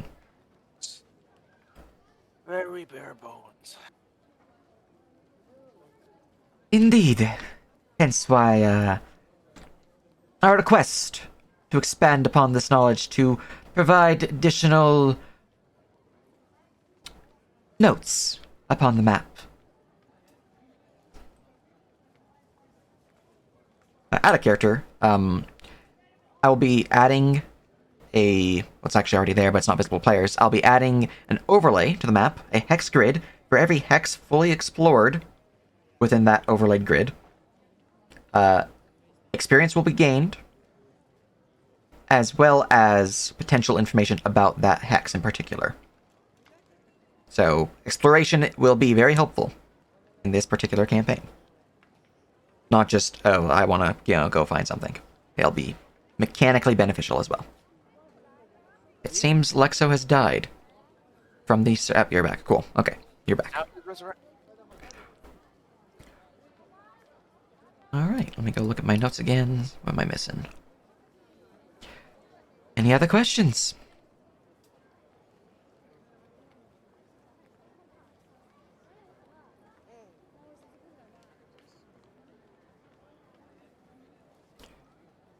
Right. Moment of pause. Seems no other questions are had. Jamandi would speak. Excellent. You ventured forth tomorrow. For now, you can take some time to get to know one another better, or you can head straight to your guest rooms to get some rest. You'll find we've already prepared supplies for you there, and thank you again for agreeing to take part in this expedition. I wish you luck. At that, Lord Mayor would pipe up after Jamandi. Thank you again, with all my heart, for applying to this call. The flare in your eyes reveals your courage, your unshakable will that distinguishes true heroes. And look at you, O champions of Restov, and doubt not for a second that you'll be victorious. So venture forth toward your feat, Go and return in triumph. You can tell that he's probably said this line at least 3 other times, having rehearsed it and told it to the other groups. But there you go. You guys are free to mingle about within this chamber here, or go about town. I will make the town map. Oh, it's already visible. You're free to do anything you guys might want to do in town. You have the remainder of the day, essentially, to get prepared for your venture. You have gained information in character now about what's potentially going to happen, so if you guys have any leftover coin, you can potentially spend it. Or you guys can simply go to bed and choose to continue on to your venture in the morning. Ilfrin, would you mind if you are not busy with other preparations? I would like to go over this map with you. Perhaps plot our next move. And Nancy will look at others. Your Honor, of course, welcome to join in doing so. But if you we should make a plan. I am uncertain how much can be deciphered without actually being there at this point, due to how gaudy this is. Alright, I'm going to put you guys on the Stonelands map, since you guys are wanting to do some of that. Absolutely hated that. Also, it's still loading. Cool. Let me know when you're loaded. That's why I reconnected. It got stuck. You might have to disconnect and connect. That's what happened to me. It loaded right after I did that, though. Gotcha. I have given you guys ownership of the party token now on the Stonelands map, so that should reveal what I realized was probably not revealed to you guys earlier. But there's very little of the map that's actually visible. Most of it is not. Essentially, which, by the way, what is your rank in a cartography within the group? I am apprentice. Excellent. Do you have any features or abilities that boost your cartography above the norm? Let's see. I believe. Double check. No. I just have my. I do use my thumb instead of my int for it. I'm just saying if you have like you consider like 1 tier success higher or anything of that nature. No, I do not. Gotcha. I don't think anything that's available, unfortunately. Gotcha. Okay. So since we're at this point, to go over the token itself, the token has vision, which is set to be a specific type of vision called cartography, and then the strength of the cartography vision. That has a circle around the token that will reveal the map as you move. The strength of this circle is a number of miles, based upon your rank in the cartography skill and any other modifiers that might boost that skill. Like a talent that says you get +1 success, not like I have thaumaturgy, so I add to it. The base vision radius is a 3-mile circle around the token. I'm pretty sure. Let me go make sure. Now I'm second guessing myself. I might have made it 2 miles. Cartography. Here we go. Cartographer. Yeah, 3 miles. Okay. Every grade above untrained, so apprentice, journeyman, professional, master, grandmaster, grandmaster plus, etc., gives you an additional 3-mile radius around your token that you guys can see as you move. The map will automatically reveal as the fog of war as you move about. Basically, as you move your token, stuff will become revealed. You guys will be able to see what the actual terrain looks like, all that good stuff. And that is a mechanical benefit for the map for having a higher cartography skill. Additionally, every one of these white border texts, which I believe you guys should be able to see, those are the previously mentioned exploration tiles. Every one of those that you guys fully explore gives you guys the experience, gives you guys additional notes about that particular air quote region. Is full exploration just vision, or is it full exploration is time spent exploring that hex? Okay. I assumed. Yeah. I was just asking. Yeah. There are systems in place, such as survival checks, nature checks, particular skill checks like swim and climb, and so on and so forth, that will achieve a fully explored hex. These things will be relevant depending on the hex in question. So there, for most part, will be skill challenges. They might be dungeons that must be cleared within a region. So you might find that there's a barrow filled with undead that needs to be cleansed of the undead there for the hex to be considered explored. Things of that nature. Simply finding some things in the region could also be considered exploring. So if you find all icons I have in a hex, then that would potentially be considered explored as well. It really just depends on the hex, though.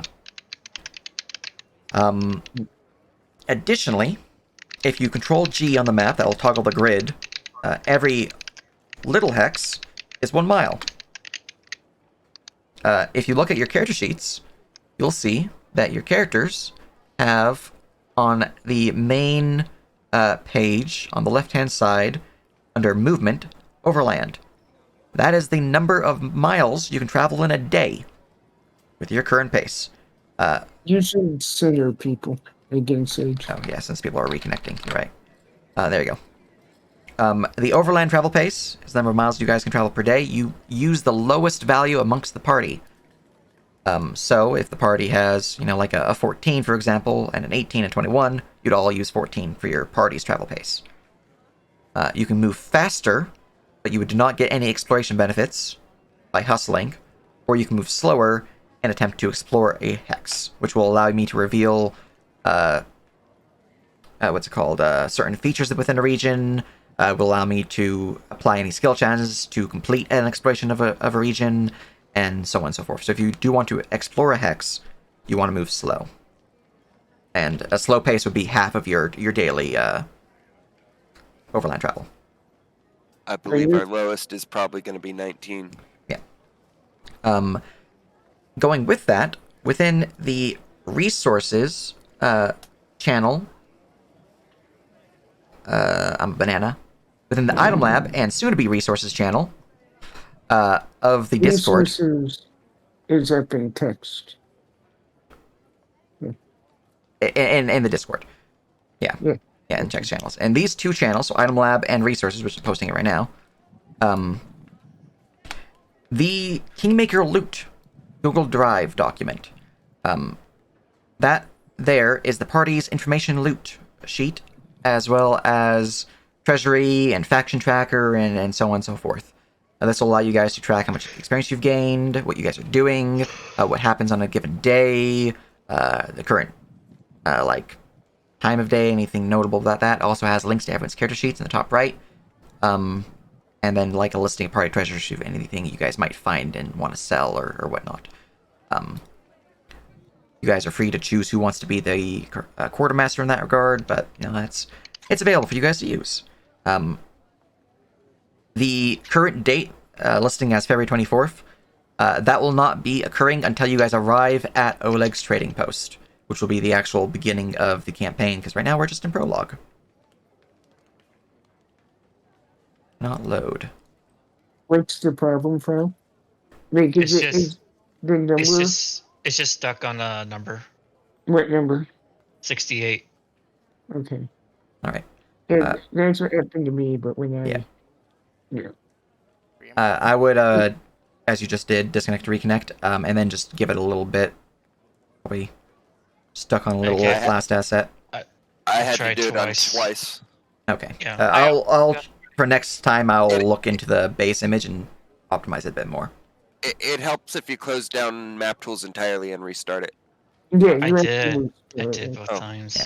I was hoping this map image would be fine because it's just barely above the threshold where things become an issue, but I'll adjust to make it smaller so it's not as much of an issue to load. Reopening it helped me a lot. So yeah, Yeah. I was able to actually. Yeah, I can also just send you guys the map image file, but then that would be Can you? Well, once you get it loaded, don't you have it? Yeah. Yeah. Okay. Can you try to force it again? Yes. Well, There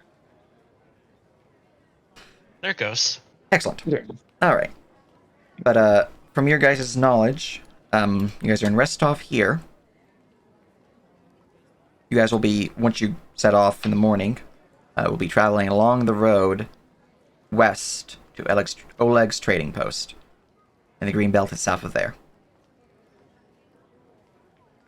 Though technically the Stolen Lands is directly south of Restov. Just anything south of it, really. Yeah, no, you guys will be beginning your venture at Oleg's trading post as your outpost of sorts. As an out-of-character knowledge, Go ahead. Oleg's will act as your guys' trading outpost, as your home away from home before you guys actually attain a kingdom within the Stolen Lands. So it'll be where you guys want to go for any supplies, any purchases of items, any like long-term rest or recovery outside of Restov, the city that you guys are currently in. You guys can, of course, travel back to Restov whenever you so desire, but there is that. Now, before I continue, before we go into the map stuff any further, just so this wasn't, in case this wasn't clear, Tertuccio's claim of he can have it done in 3 months is me giving you guys a time limit. If you guys cannot complete the task of claiming the head of the Stag Lord within 3 months, so 90 days, Tertuccio will have succeeded in your stead. He is specifically focusing on the Stag Lord for out-of-character knowledge, so you know that if you guys want to get both the Green Belt and the Gnarl Marches, you guys can focus on the Stag Lord and have a upper hand, because he's what he's focusing on. So, there's a time limit. Quote unquote. It's not a really harsh time limit, but yeah. But there you go. And you are free to discuss your map plans now. Is it 3 months from now, or whenever we 3 get months to from the England? 24th. Okay. Yeah, 3 months from the official start date. Well, Nancy was just going to recommend we should just move with haste to Oleg's and use that as a starting off. I would like to formally ask how time works between our sessions and how often, like if we were to do a full march across a tile, how much time is lost per hex? It depends on our overland travel. Yeah. So, I believe the party was saying that you guys have around a like an 18 is your low, maybe 19. That is 19 miles per day. So if you guys were here, you guys would be able to travel. You guys would be able to travel to about here with 19 miles in a day. So from Restov to here, that'd be a day's travel. So it would take us like 4 or maybe 5 days to get to Oleg's. Yeah. Essentially, you're looking at about 1.5 day per hex with a 19. Or Okay. 1.5 hex per day with a 19 overland. For ease, if you look at your faction tracker on the Kingdom Loot sheet that I posted, you have a listing on the right-hand side called Character Overland Speed Luck Modifier. I would input all of your guys' your character name, your overland speed, and your luck modifier there.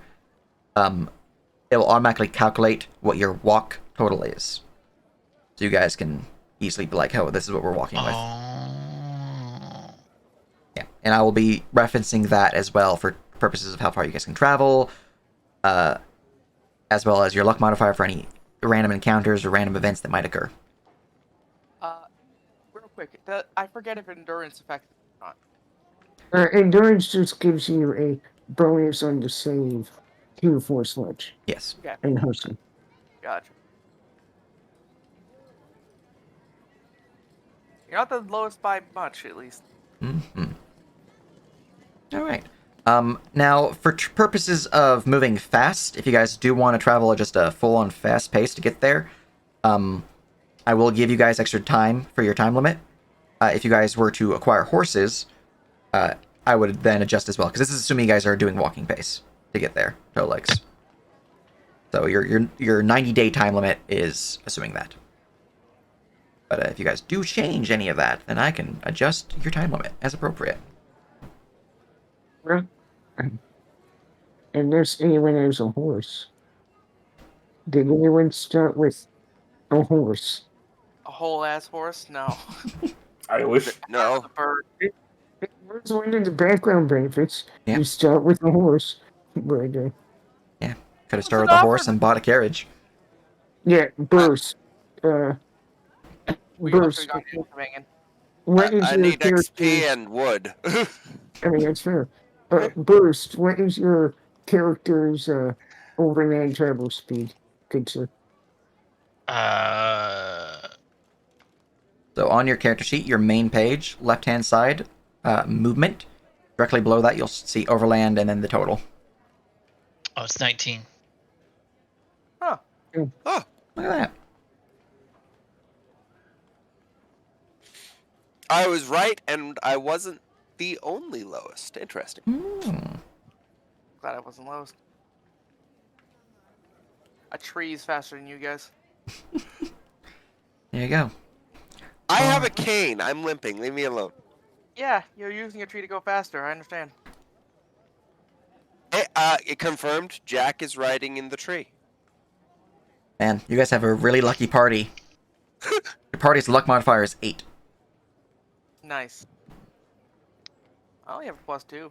Meanwhile, in the Saturday group for Lexo's game, we have like a -2, was it, or something like that? I think it's +1 because of Frankie, but it's normally -2. Yeah, we don't need luck. We just have pure skill in that game. Any which ways, you guys are free to continue your conversation now that my mechanical stuff has been provided. It would Okay. behoove us to be as... What were you saying earlier about pulling up something in map tools for overland travel? Like you were saying something, but I wasn't able to load. I'm sorry. I was saying a lot of things. I'm not quite sure exactly which one this was referencing to. Maybe it was me showing you guys how far you guys could travel, which was about there. No, I got that part. Okay. Maybe. There's like a tool. Oh, Control no, G. no, Control G. Yeah. Georgie. Yeah, that'll turn on the grid. Oh, okay. Yeah, every little black hex is 1 mile, essentially. Okay. Yep. Oh, okay. And the white hexes are the areas we can explore. Yep. Basically. White So- hexes are exploration regions. Yes. So, guys, big brain play. Since time doesn't start until we go to Ologs, we skip Ologs and just explore the whole place before going there. I will say, I have already calculated the travel time for purposes of that 90 die time limit, so if you guys deviate, I will adjust accordingly. No. No. Why did you say it? We could have just done it without saying it, and it would have worked. Okay, bro. Oh no, Nerp knows me. Yeah. Yeah, you're a wayward fellow, you. Anyways, But how comfortable do people feel about hustling, basically increasing our overland move speed? Nancy would bring it up and be like, we could move a bit quicker if people are comfortable doing so, but I don't think it's a requirement. it would behoove us to be expedient. Arthur would look down at his legs and just look back up. He says, "I'm not the best to walk fast. Maybe the tree could carry me." He just smiles. I Well, am not a... It's not about walking fast, my friend. It's about, you see, it's not the sprint. It's more about the endurance. Our character, what is everyone's body save? Because that is the limiting factor. I have probably the best saves in the party. I have +2 and I have the endurance talent. I have +5, but I don't have endurance. Did you say body save? Yeah, body save. 6 total for me. Damn. Oh, wow. I have a +4. What about you, Ardua? Looking. At the top of your main page? Yeah. God damn, Dibble. Just have a 2. So A it's 2. it's not Okay. good. Okay, with him as a 2, he's actually very likely to fail a force march check. Or not force march. Hustling. I'm sorry, I tried to mute it. Hustle. Yeah. Up That's to you guys. unfortunate. Question. Hmm. Technically, would you allow aid checks on a hustle check? It would depend on the situation. If you guys are all just walking, I would not. Sure. All right. Because I have a +3 aid bonus, Mhm. by the way, if anyone ever needs an aid. I'm an aid boy. It's really unfortunate that we don't have any kind of mount for him. Yeah. Oh well. It is what it is. It's all good. All right. I'm just, let me think for a second. Are you actually a small-sized creature? Angel. No, but he's very close. As small as you could. Excellent. All right. Do we want to steal a horse? No. No. Already? Already? Just right off the bat, let's steal a horse. How Oh, much, Skyrim. how much does a horse cost? Average. Your hands. True. I think the pony is like 50 silver or something. Let's see here. A pony is 30 silver. A combat trained pony is 45 silver. I will put 3 silver in towards the pony fund. That's I my don't have entire any- amount. I don't have any money to my name. Well, actually, how much would be a wooden pull cart? A Like one of those pull cart. little- Let's see here. Oh my Cart. god. Like a wheel. A wooden pull cart would be 15 silver. Specifically, Sage, not the ones meant for like a horse, but the smaller ones that a person can pull, Like a like single farmers. passenger. How much No. for a wheelbarrow? Yeah, a wheelbarrow, essentially, a wheelbarrow. Let's And see the here. farmer, Yeah. pulling crops in from the field. I would say about 7 gold or 7 silver. Oh, that's so cool. if we can get that, one, that's just useful to carry our packs in, right? I mean, we will always use that, Now- and we can put the bird in it and just pull them. Now, before you go any further with that, which it would be helpful, you guys will be exploring very much off-road, huffing it during any exploration moments for the most part. So that cart will not be as effective, if at all usable, in much of the exploration moments. On the road, that you guys are course. traveling, it'll work just fine, and it'll be helpful if you're trying to like lug something from one region to another. So it's definitely a good investment. I'm making clear that it's not going to be useful at all times. I'm just gonna say it now. We should really find a lot of wood really quick. I mean, you know, Right. For a 7 silver cart, I have 2 silver. If Devil, you're willing to put in 3, we I only can need put in 2 3. more. I mean, I have 5 salvage. You I have have what? 5 silver. I can put in 2. Put in 3 even if. Yeah, I legitimately think. Ilford has no money and he wouldn't put any towards this anyways. All order can shuffle forward is 1 silver. That's all he can do.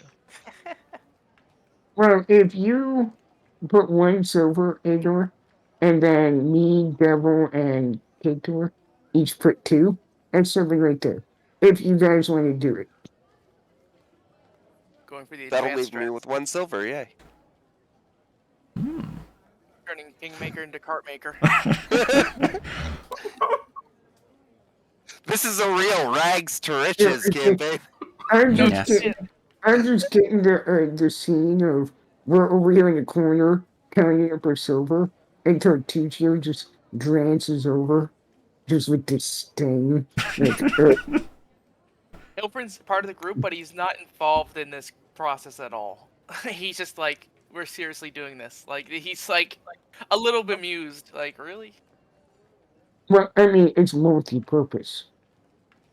Yes, but he's just That's why a little. That's not incredulous. Just a little like, okay.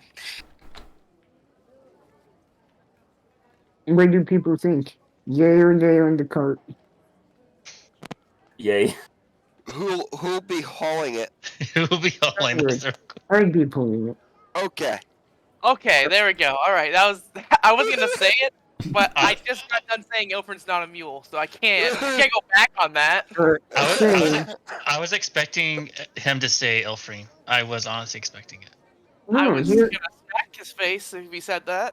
no, he already said he's like a mule, and I'm the second strongest person here. I mean, well, actually, Kotor, I don't mean to sound well. Is this racist? I don't really believe it is. But aren't dwarven people more disposed to, well, they're unaffected from carrying such things, right? Kota gives you that look like, really? Really? You're gonna... It's Well, we can take turns, but from what I've met of traveling merchants, I've known quite a lot of them. The dwarves I met are always quite, well, they don't seem affected, no matter how much they're carrying. They just don't care. You don't need to use your silver tongue. I can haul it half. That's fine for me. All right. Well, so you guys are indeed purchasing the handcart. I guess, yeah. I think we are. All right. Well, I added to your item lab purchasing at the Curlian Livery in Restov for 7 silver pieces. Handcart, 25 pounds, 7 silver. I have also now made the Curlion Livery icon on the Restov map visible, as you have visited a shop in town. Could hand cart. I make a diplomacy check? The barter for the price of that cart. Yes, you can. A mercantile profession merchant would be more appropriate, but you can also do a diplomacy. I'm afraid I don't have merchant. Mm-hmm. But, is it good? Charming. Does that do any mechanical effect, or is it purely for flavorful context that I should keep in mind? It's mechanical up to the GM. Gotcha. Okay. It's the people who view me as neutral and don't know about me. The first time we talk are more listening to hear me out, basically. Gotcha. Okay. Yeah, I mean, you got a pretty silver tongue, quite charming individual. You're able to wheel and haggle and basically convince them. I mean, hey, you're gonna need a lot more than just when you're done with the stolen lands. So, you're able to convince them to shave off 2 silver pieces. So it's now 5 silver to purchase. I will return a silver to Kotor and to Jack. All right, so you two only spent 1 instead of 2. Jack would pretty much be like, no, fair trade. Oh, you. Yeah, the limp doesn't get the cart, but the dog does. It's funny, yeah. Also completely in character, too. Alright. There we have a cart. And now we can hustle. Indeed. Alright. So, I'm you guys gonna would... check something. Yes? I'm just gonna see if I can... Because I can use Fortify to get +1 to save. And I can maybe make it so it lasts more than like a couple hours. Let me check. That'd be helpful. That would actually be helpful. I need to do some calculation. Because Excellent. trying to use the best part of the handbook. The spell duration part. Mm-hmm. Yeah, that needs some work. Yeah. I need to just take a picture of this because I always come back to it. So at base, does it last a couple hours or? No, it lasts like a minute or two, but If Oh, it's okay. minutes per, if you add one ongoing keyword, it'll become hours per. Well, no, minutes goes to 10 minutes. You are 10 right. I'm a minutes goes banana. to hours. So you'd need 2 ongoings, which would be a total of 3 spell points to add. And he gets, well, he's a Siri mage. He gets 2 for free. Oh, yeah. So I Yeah. can make it 4 hours. I can make him have a Good plus sir. 1 to save. Good sir, if you buy one ongoing, you make it 4 days per cast. If it's minute space. Is it minute space? No, it's 1 round per effective. Oh, okay. Just okay. So that boosts up to 10 minutes, and then you boost it And to then hours. you buy it once, yeah, and then you boost it to hours. I mean, Alright. Yeah, there you go. So at lunch, you cast it again. And again, there you go. Pretty much. That's Pretty pretty juicy. Yeah, I mean, you can essentially just give it the fortify keyword, and then you can give it the ongoing one, and then you can give it like a burst or a multi-target or a cone, and then you can hit pretty much most of the party. Indeed. So essentially, I'm going to consider that benefit applying to the entire party. But you'll be down the mana for the That's a cantrip, Sage. fuck my excellent. All right. Oh well, my technically, God. I can fail to cast it because I have to roll. So Yeah, technically, well, you're not in combat. You can just cast it. Yeah, Oh, yeah. It's a You can't critically juicy pop balls thing. out of combat, I don't think, with spells, right? Am I wrong? Or No, you can't. Hmm. We specifically have a rule, and that's where, like, and that's where you're seeing where we're really stressed out and trying to move it as fast as we can. Like, there's like, we know the enemies will be here in 20 minutes, but it takes them 10 to cast. Then he would have to roll, even Mhm. though it's technically out of combat. Yeah. But But yeah, no, we're already seeing that benefit of the long form casting tradition. yeah, Sealing Mage is pretty awesome. Hmm. hell yeah. However, I did the math, Sage, and if we hit hustle, we will go up to 32 miles per day. Hmm. That's pretty good. Yeah. I would actually, Sage, is this a road or a highway? It is Like, a highway. okay, then it is not 32. It is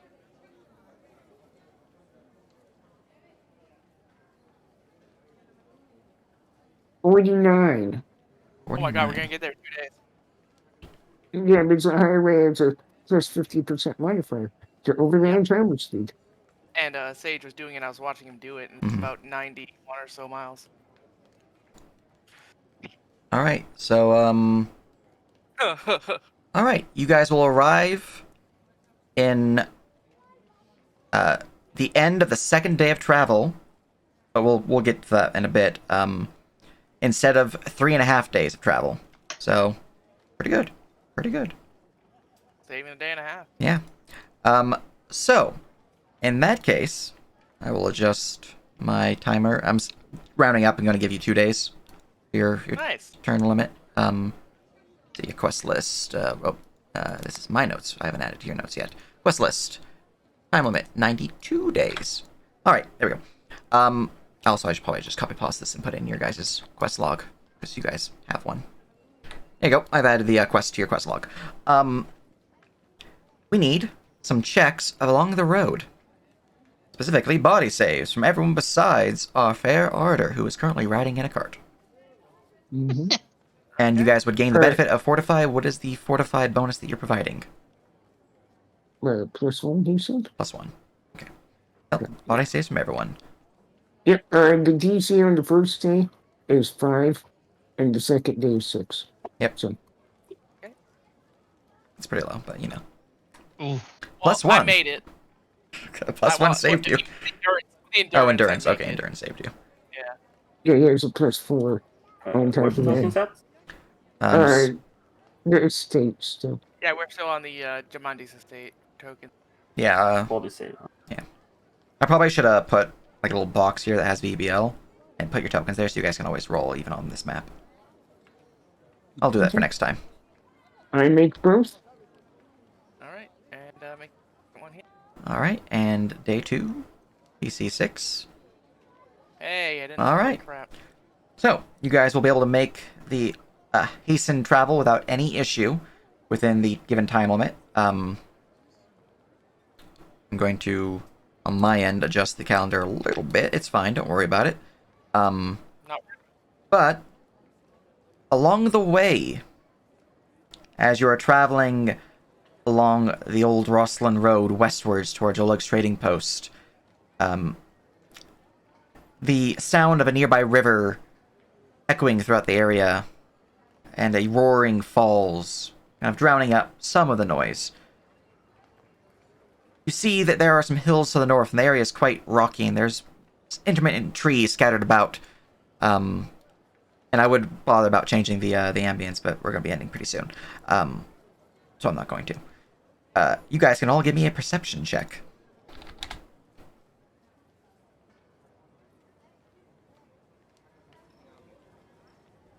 How do I get to my character from the overview? Yeah, so on the top right, you should see the button called Select Map. Click that, and then go to Swordlord Jamandi's estate.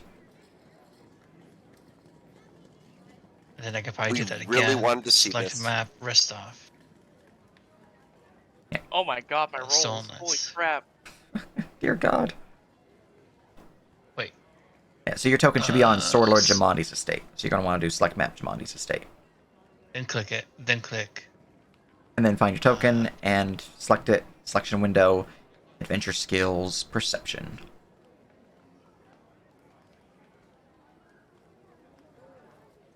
These are some hot rolls, man. Holy. Mm-hmm.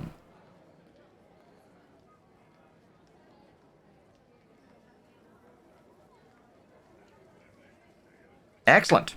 Very solid rolls. Errol's a little too busy. Twittering, tweeting, really being more intelligent than that. Probably singing a little bit or whistling. Giving the others within the party a nice jaunty tune as they travel along the road. They're not noticing what's about to come. Everyone else, however, notices first the sound of scrabbling rock as some loose stones fall from the nearby rock face to the north. And then, you all notice as well, hearing within the rugged terrain, a pack of thylacines, looking half-starved as they growling and hissing in your general direction. Would have been first combat, but we're also technically now at time. So, we'll have first combat next session. But, Oh, man. I will make that map visible for you guys and put you guys' tokens on it. Control H, and we'll get your tokens from the state. Yeah, no, combat should be with some thylacines to get you guys introduced to the combat within the game. 1, 2, 3, 4, 5, and bird. Cool, copy. And I'll put a cart on here as well for ease. Who would you say would be driving the cart at this point in time? Kotak or Nasi? Guess I have to roll off. It works for me. Is it slash R in the space bar and then you... You can just do a bracket, 1d2 bracket. Here's a coin flip. There you go. Heads or tails? Heads or tails, Kota? Heads. All right. Nas, it looks like you are the rider.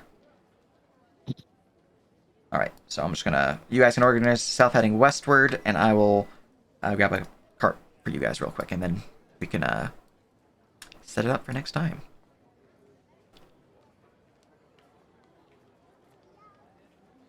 Oh, look at that. The library's already loaded. I don't have to worry about loading a bunch of really slow stuff. That's nice. Oh, that one's not loaded. It's fine. So, Jack, where would you want to stand in a marching order?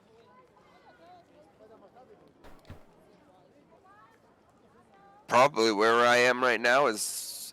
actually, no, I'd probably be closer to the back.